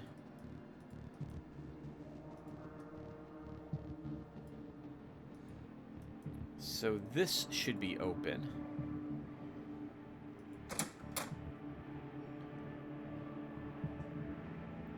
Is there a oh, there's a ladder. Okay, let's get the Fog of War gone. Suffer not the Fog of War to exist.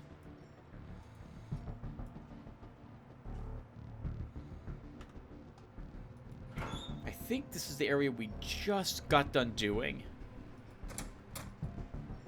Yep, there should be no more dogs in this area. Oh, that's interesting. If I want to attempt to get through there that way. Oh God, Tim!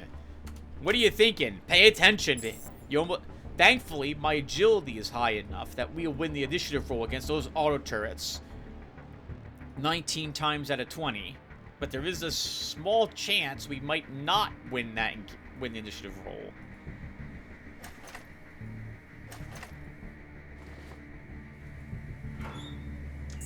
More Scrapture.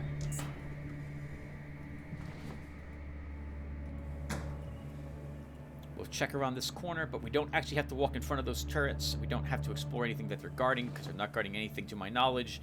That's important. A psionic inhalant and a fusion battery. Nice. A whetstone. Increases the damage you do for up to so many strikes, but then the durability of the weapon is permanently reduced by 5%. You know what? I think we're going to use it here. I can always make myself another spear. There's nothing special about this spear that I would regret lowering its maximum durability. Other than the fact it's been with me for a while. Yeah, let's use it.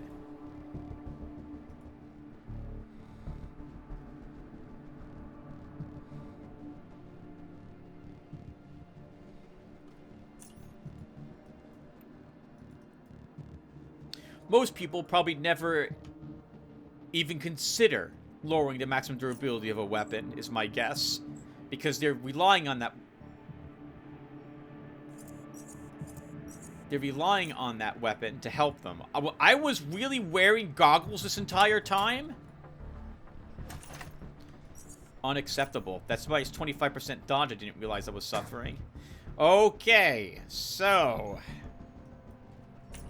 this is where now things get quite a bit more difficult.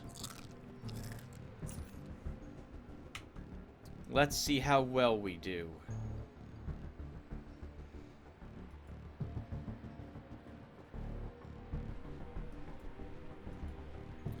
There's a mutant that wanders through this area, and this area is going to have mutant dogs as well.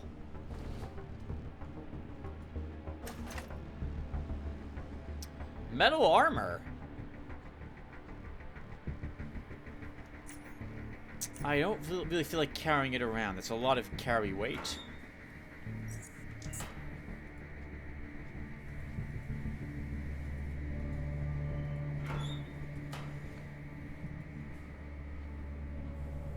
Okay, let's try this.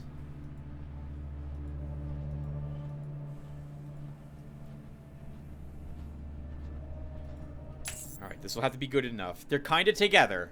We can at least get them in a fireball. So let's move up a little bit more. Pre-med fireball. One's on fire. So that one will run around and get all its friends. And we'll run around the corner here.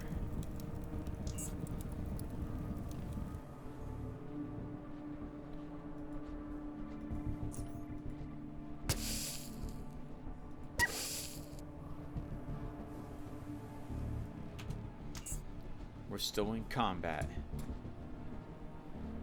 That's the sound of a door. Oh, of that door opening. We're still in combat, so something's on the way. And that's a dogs don't open doors, so that's a giant mutant. Let's take a look at the mutant. He's too far away. I don't feel like running up to get his attention, but now he's seen us. He hasn't seen us, actually.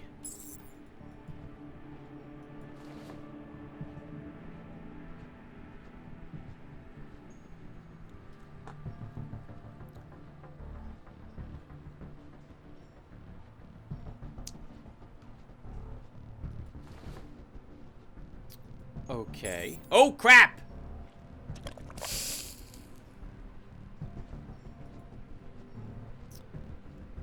Oh, I don't like how the dogs are scattered. I also don't like missing a dog. I don't want to stand in front of it either. Let's move here.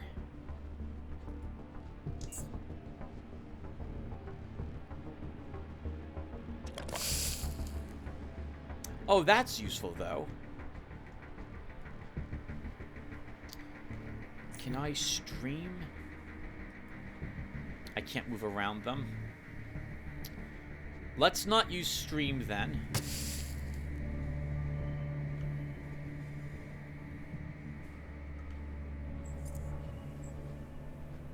You know what? I am going to use a fireball.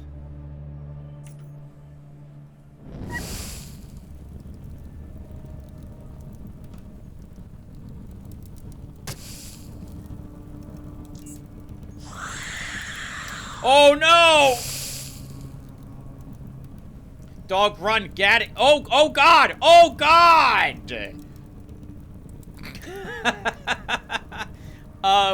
Okay. We need the heal. Or we might not make it across the acid. That's just death. That's absolutely death. Let's go ahead and bandage up now.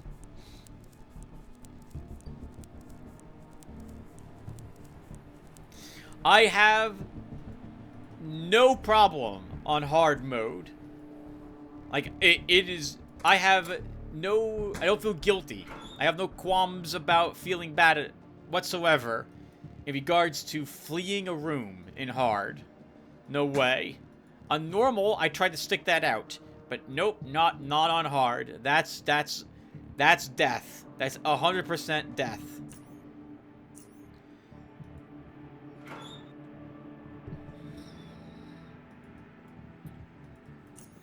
Okay, let's take the boots off. And we can use the zoning trick. The game provides me 3 ways to access that room. The one we just left, this one, and a way by coming up out of a ladder. So we can flip-flop between these to re-enter the room while still in combat and not immediately get torn to shreds by the creatures waiting on the other side of the zone transition. Now, they know where I am, and so they're moving towards me right now because that's the way it works. When you when you go back into a zone that you flee from in combat, when you walk back into that zone, you suffer minus 1,000 points to your initiative. So you're going last, and all the enemies do not suffer that penalty. They also remember where you were. So if you walk into a place stealth, they start with their eyes red, which means that they know exactly where you are and are walking towards you. But every turn after that, they begin to lose a little bit of that knowledge. And if you can zone far enough away from if the zone entrances are far enough away, they might not be able to find you.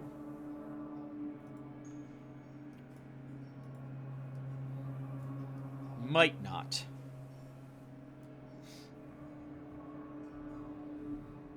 I think those saw me.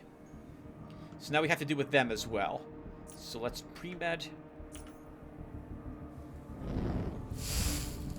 Well, the good news is we're setting the dogs on fire, which will make them run around and avoid us. The bad news is that we're making the mutants mad.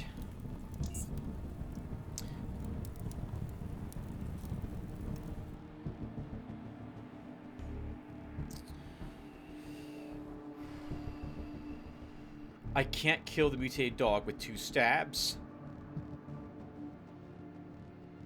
I don't really want to get pinned behind here, but we may have to. I don't think we killed the mutant with 3 stabs either. Let's use dilation. No, we had to run up there apparently.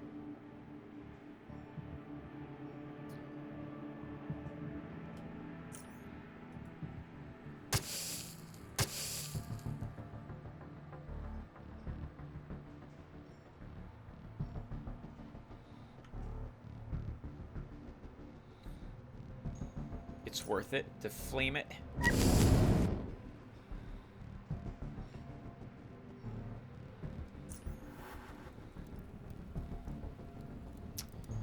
That's a not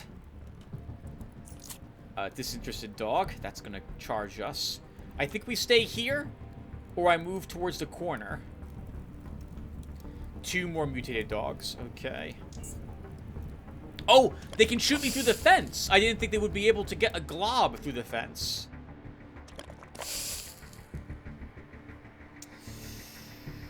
The dogs are close to that barrel. I really want to hit the dogs, but I need to slow the mutant first. So let's use dilation on the mutant. And then we can't fireball. It's on cooldown.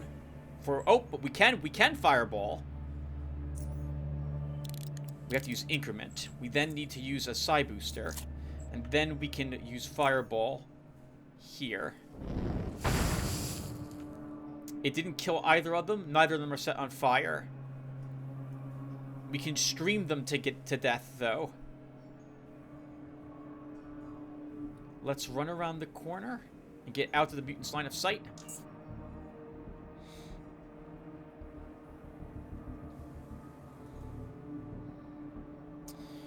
A bit awkward, this. But the good news is they're all together, so we can do this. And I think it hits the other dog. Sets that one on fire. Now we're going to take a lot of damage from this mutant.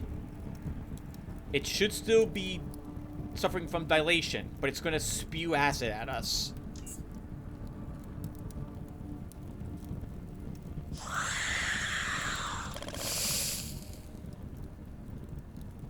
And we leave. We bravely flee the room. And I'm not going to feel bad about that. I'm not going to feel bad about that. This is hard mode.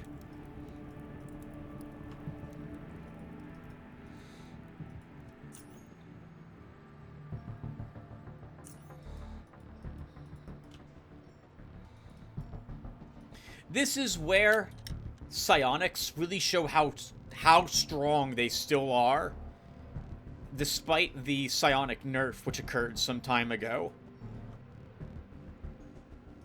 The only thing I am somewhat worried about... Wait, this is the wrong way to go.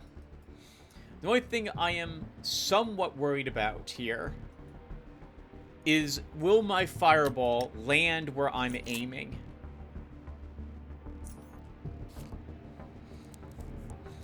Because the stream will hit everything that I throw it at.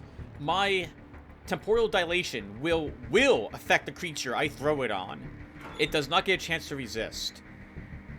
The fact that you can't have 10, 80% misses in a row with a psionic ability unless it's an AoE.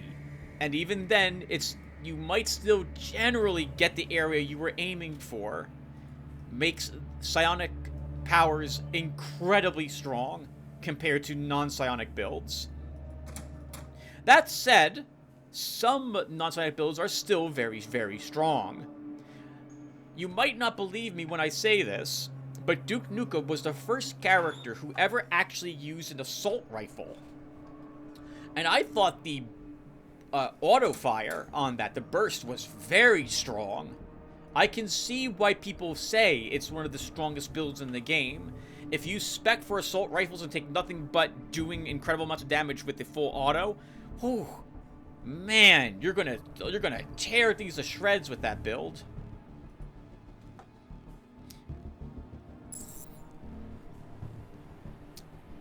Remember, they know where we are. They are on the way. We want to get them closer to us. Preferably, I can make it over here, or dance around them somehow.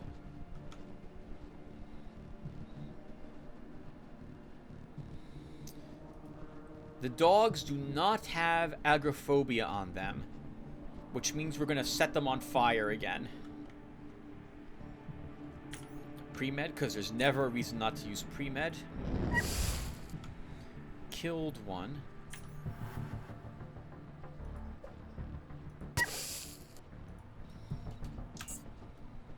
Here come the mutants. So... I mean, we could, for the content, try to slug it out with them. But guys, that's dumb. That's incredibly dumb. We should just run for it.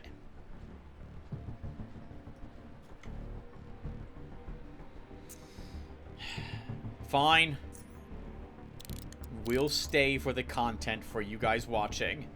Though I feel this is a gigantic mistake.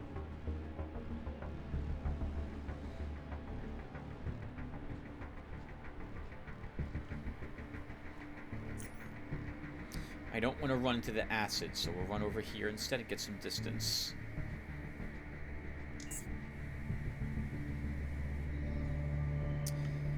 Okay, well, they're all there, so if I'm going to throw a fireball at them, this is the time to do it.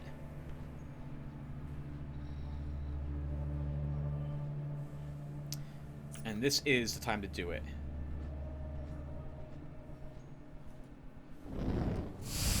There's a fourth one. One of them took a crit, so they're going to take an incredible amount of burning damage.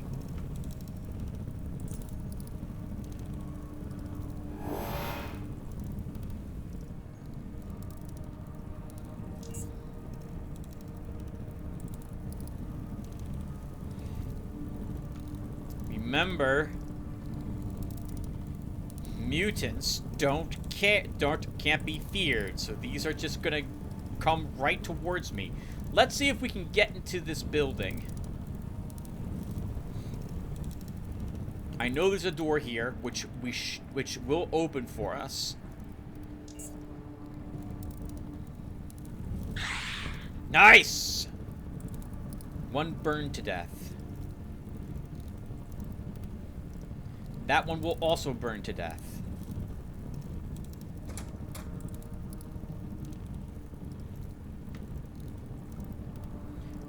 But at the end of the turn, not now.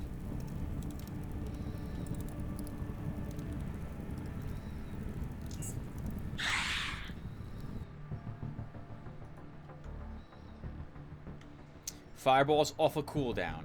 Let's pre-med fireball. Good. That one won't quite die. Let's assist it. That should probably do it. We'll cast another one just to be sure.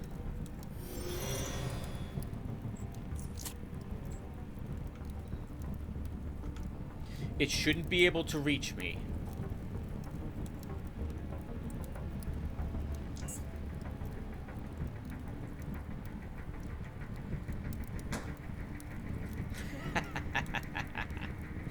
Don't mind if I do shut the door.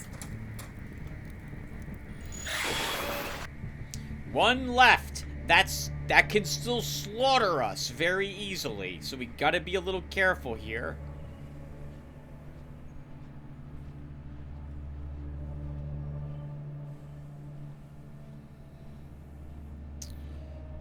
I think sprint's 2 turns away.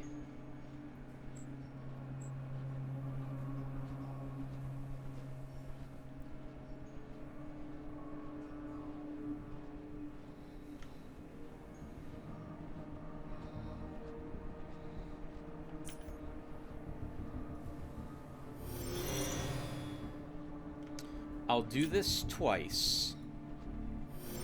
And then move away from it. Okay, we can use dilation. And then try stabbing it a bit.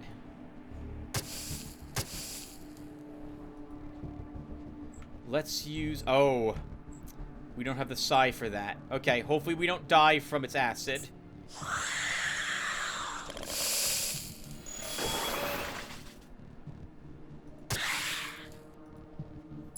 Okay, and we won. I think that's all of them.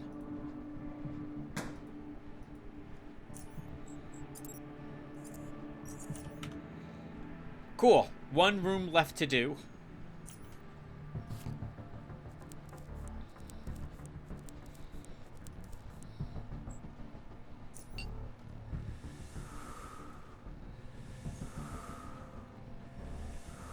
Something I really enjoy about the new psionic about the psionic revamp when Stygian software changed how it worked was I actually have to think very carefully about what skills I want slotted and how to use them. This battle would have played quite a bit differently if I had a single frost ability with me, because I could kite an enemy and it make sure it never reaches me. And frost, along with this psychotemporal dilation, means the enemy's almost not moving. It's just going to stand there and take it. Or rather, it's going to lose all its movement points, which is fantastic. But it plays a bit differently when you're using only fire or trying to do that.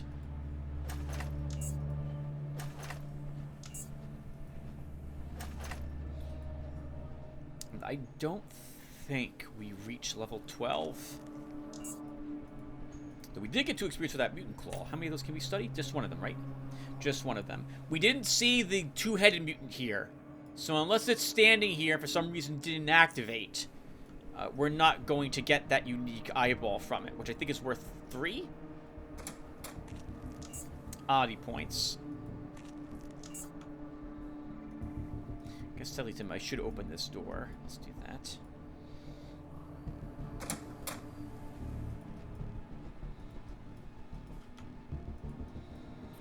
Okay, we search all the remains, we drop stuff off at the entry barrel, then we come back in here to do the final room.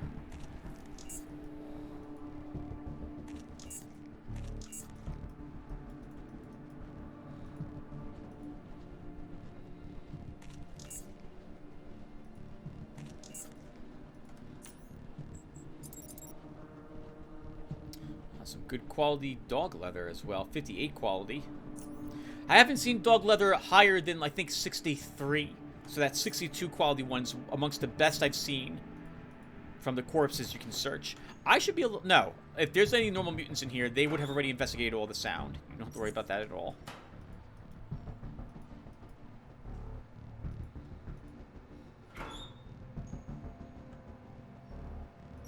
Another welding helmet.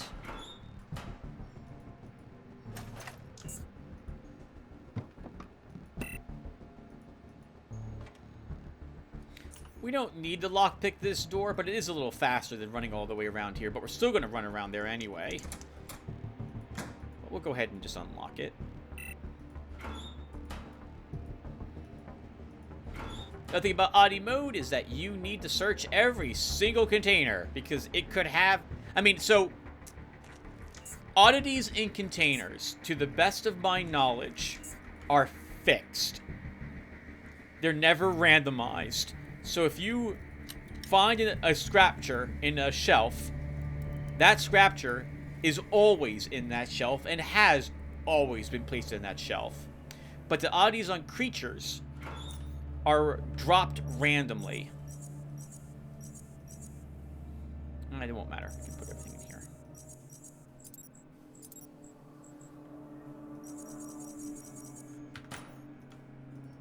Which means that, unfortunately, even if you know exactly where to go to get most of the oddities, you're still going to be spending some time killing things until they drop their oddity items.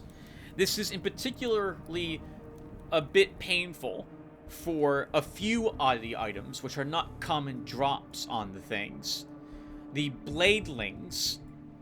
I've killed every single bladeling in the entire mine and foundry 3 times to get the oddity items from them. And when I say every bladeling, I mean I had to wake up everyone with a jackhammer and search it.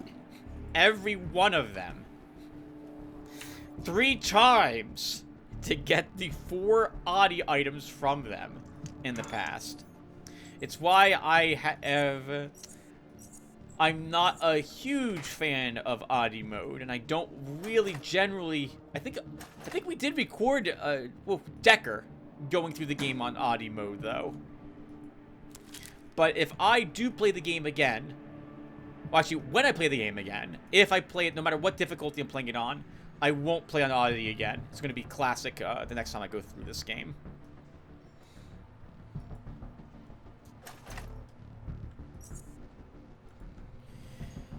And I think we've got the key card for this electronic lock, so we can go in this way.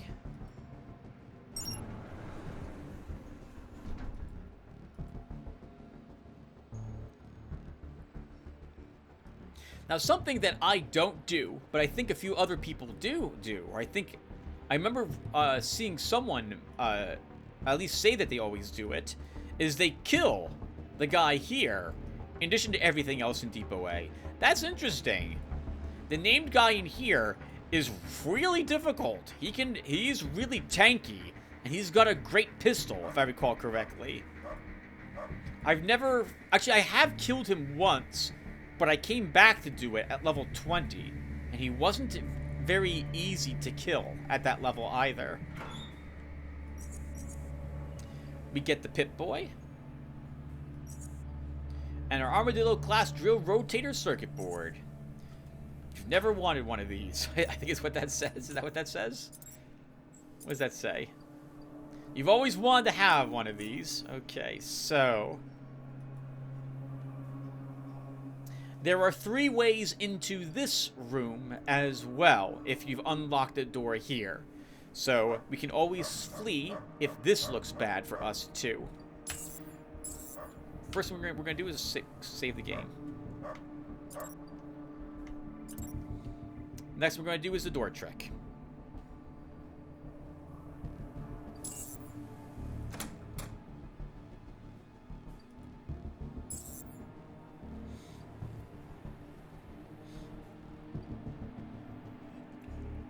I think there's 5 dogs and 2 more mutants up here. Let's do it. I was hoping to see more than 1 dog.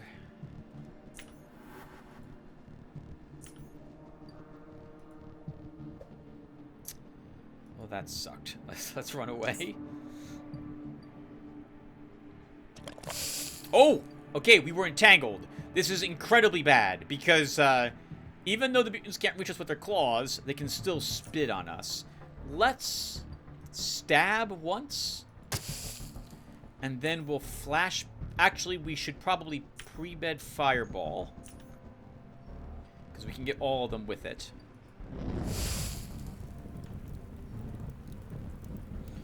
And then we'll try, God help us, a Flashbang. Good. Got the 2 mutants. Interestingly, the dog on fire will stop the other dogs from actually reaching us. It won't die to its flame, though. We'll kill it.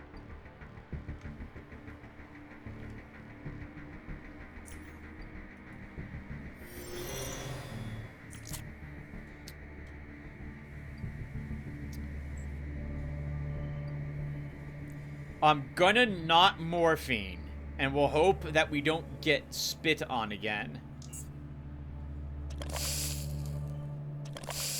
We were spit on, and we were entangled. Alright, so we're dead, is what this means. We don't have a chance to... Well, actually, we might have a small chance.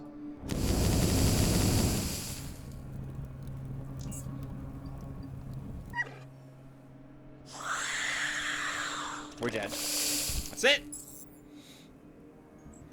Alright. Our first death, but I knew this was been particular tough. We've been lucky to not get... Oh. Entangled. What is this? Oh, that was weird. Alright, so, open the door. Move away. Save, so we have to do that again. Looks like I was actually wearing my boots. That's not going to help my dodge and evasion very much. Let's make sure we keep those off. Gotta be a little more cautious. I can't run out there to try to get a quick stab at the dog if they can actually catch me.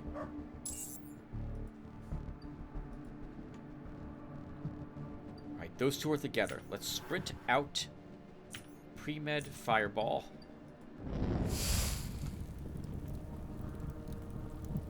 That other dog can come after us.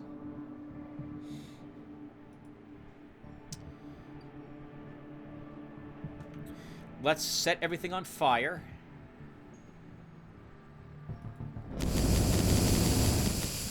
We didn't actually set the first dog on fire, but we got the second. I'm going to use an adrenaline here.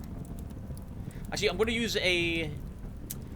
I'm tempted to use a morphine.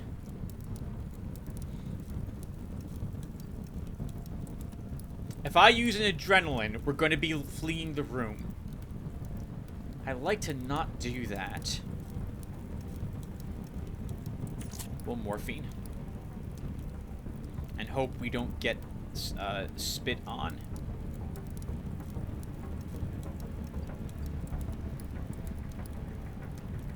This way. Or, when I say spit on, what I mean is we don't get entangled.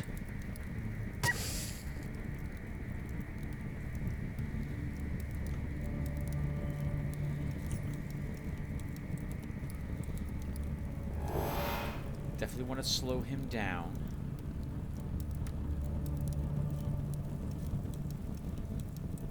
And then we start running towards the exit.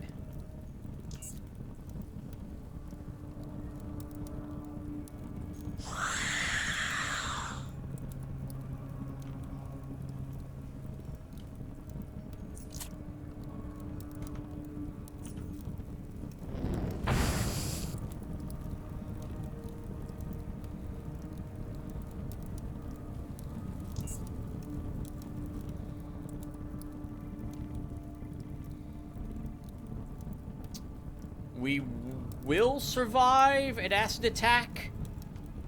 So I'll heal and run towards the exit. And we'll zone first thing next round. We have 20 action points we could spend on something before we run. So let's use a distortion. And we'll use another, because we can use pre-med.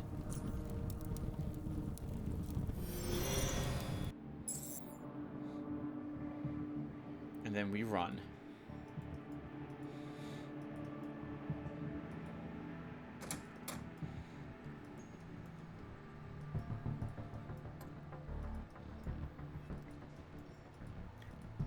Then we go back in through a different way. Once again, they'll know where we are immediately. But they can't reach me immediately. There is a mine somewhere up here, so I need to be a little careful.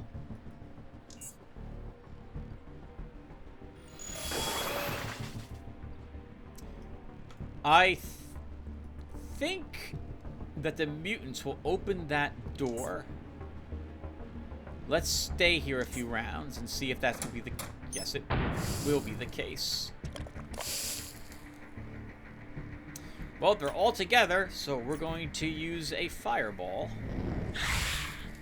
Killing one, injuring the others. This one's already spat at us. The big mutant has not. I'm going to throw these on the big mutant.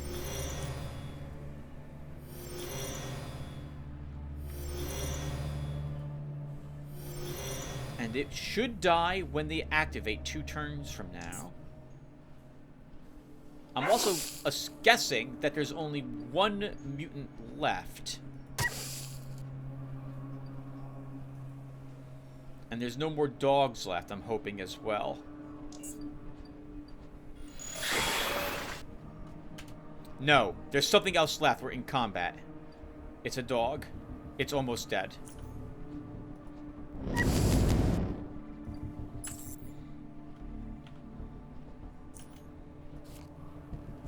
And guys, I think we did it.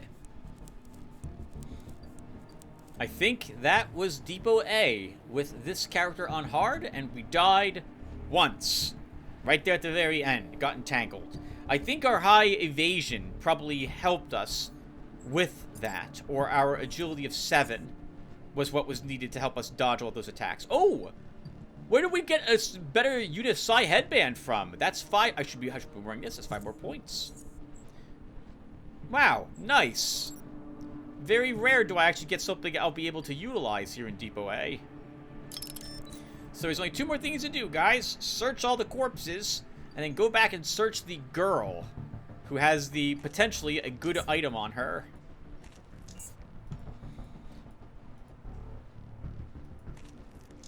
We'll search the corpses first, and the shelves.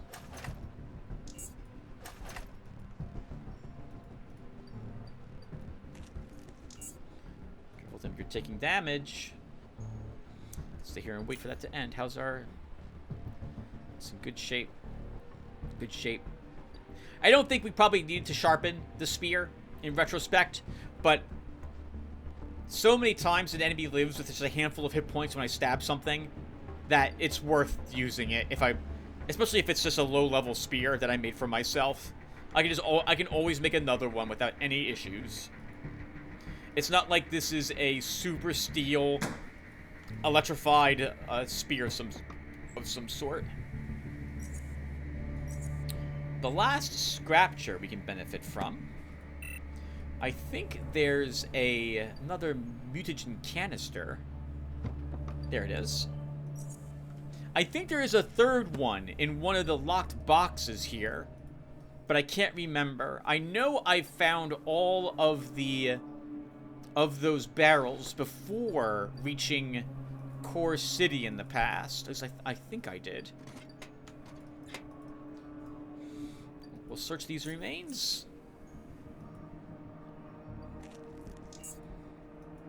I do intend... The reason I'm keeping all this stuff is because I am intending to take biology with this character, so everything will eventually get broken down.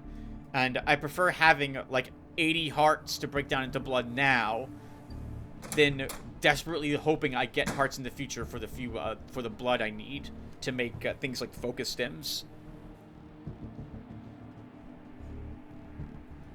Alright, well, we'll wrap it up with the hopeful search of the girl who died in the very entry point of this room. Let's see what she drops for us today. It'd be amazing if it's something like a really good shotgun, because that will sell for quite a few charons. Hopefully it's not something like a dagger. Let's see, what do you drop today, girl? It's a dagger! It's garbage! Of course it would be. Alright then, it's not even worth picking it up. Alright guys, well, thank you guys for watching. Hope it was fun. I'm not intending to do another one of these this year, with this year being 2023 now, because this is going to be uploaded January 1st. Once again, my character stats, skills, and feats, in case you forgot. Here's his stats. Nothing incredible, just as what I consider a not optimized build, but knowing what you're going to encounter and making sure you properly use the skills available to you is enough that you'll be able to do it, I feel. And with proper use of zoning, know what you can handle, know when to run. We did get kind of lucky with the number of hits that we had, and our fireballs, I think, always landed where we wanted them to. So that's a very nice change, game, for what you did to me yesterday. Thank you. Our skills, we weren't able to utilize all of these. It's not like pickpocketing helps us in this location, but everything else did help us with the mechanics building that spear that we used.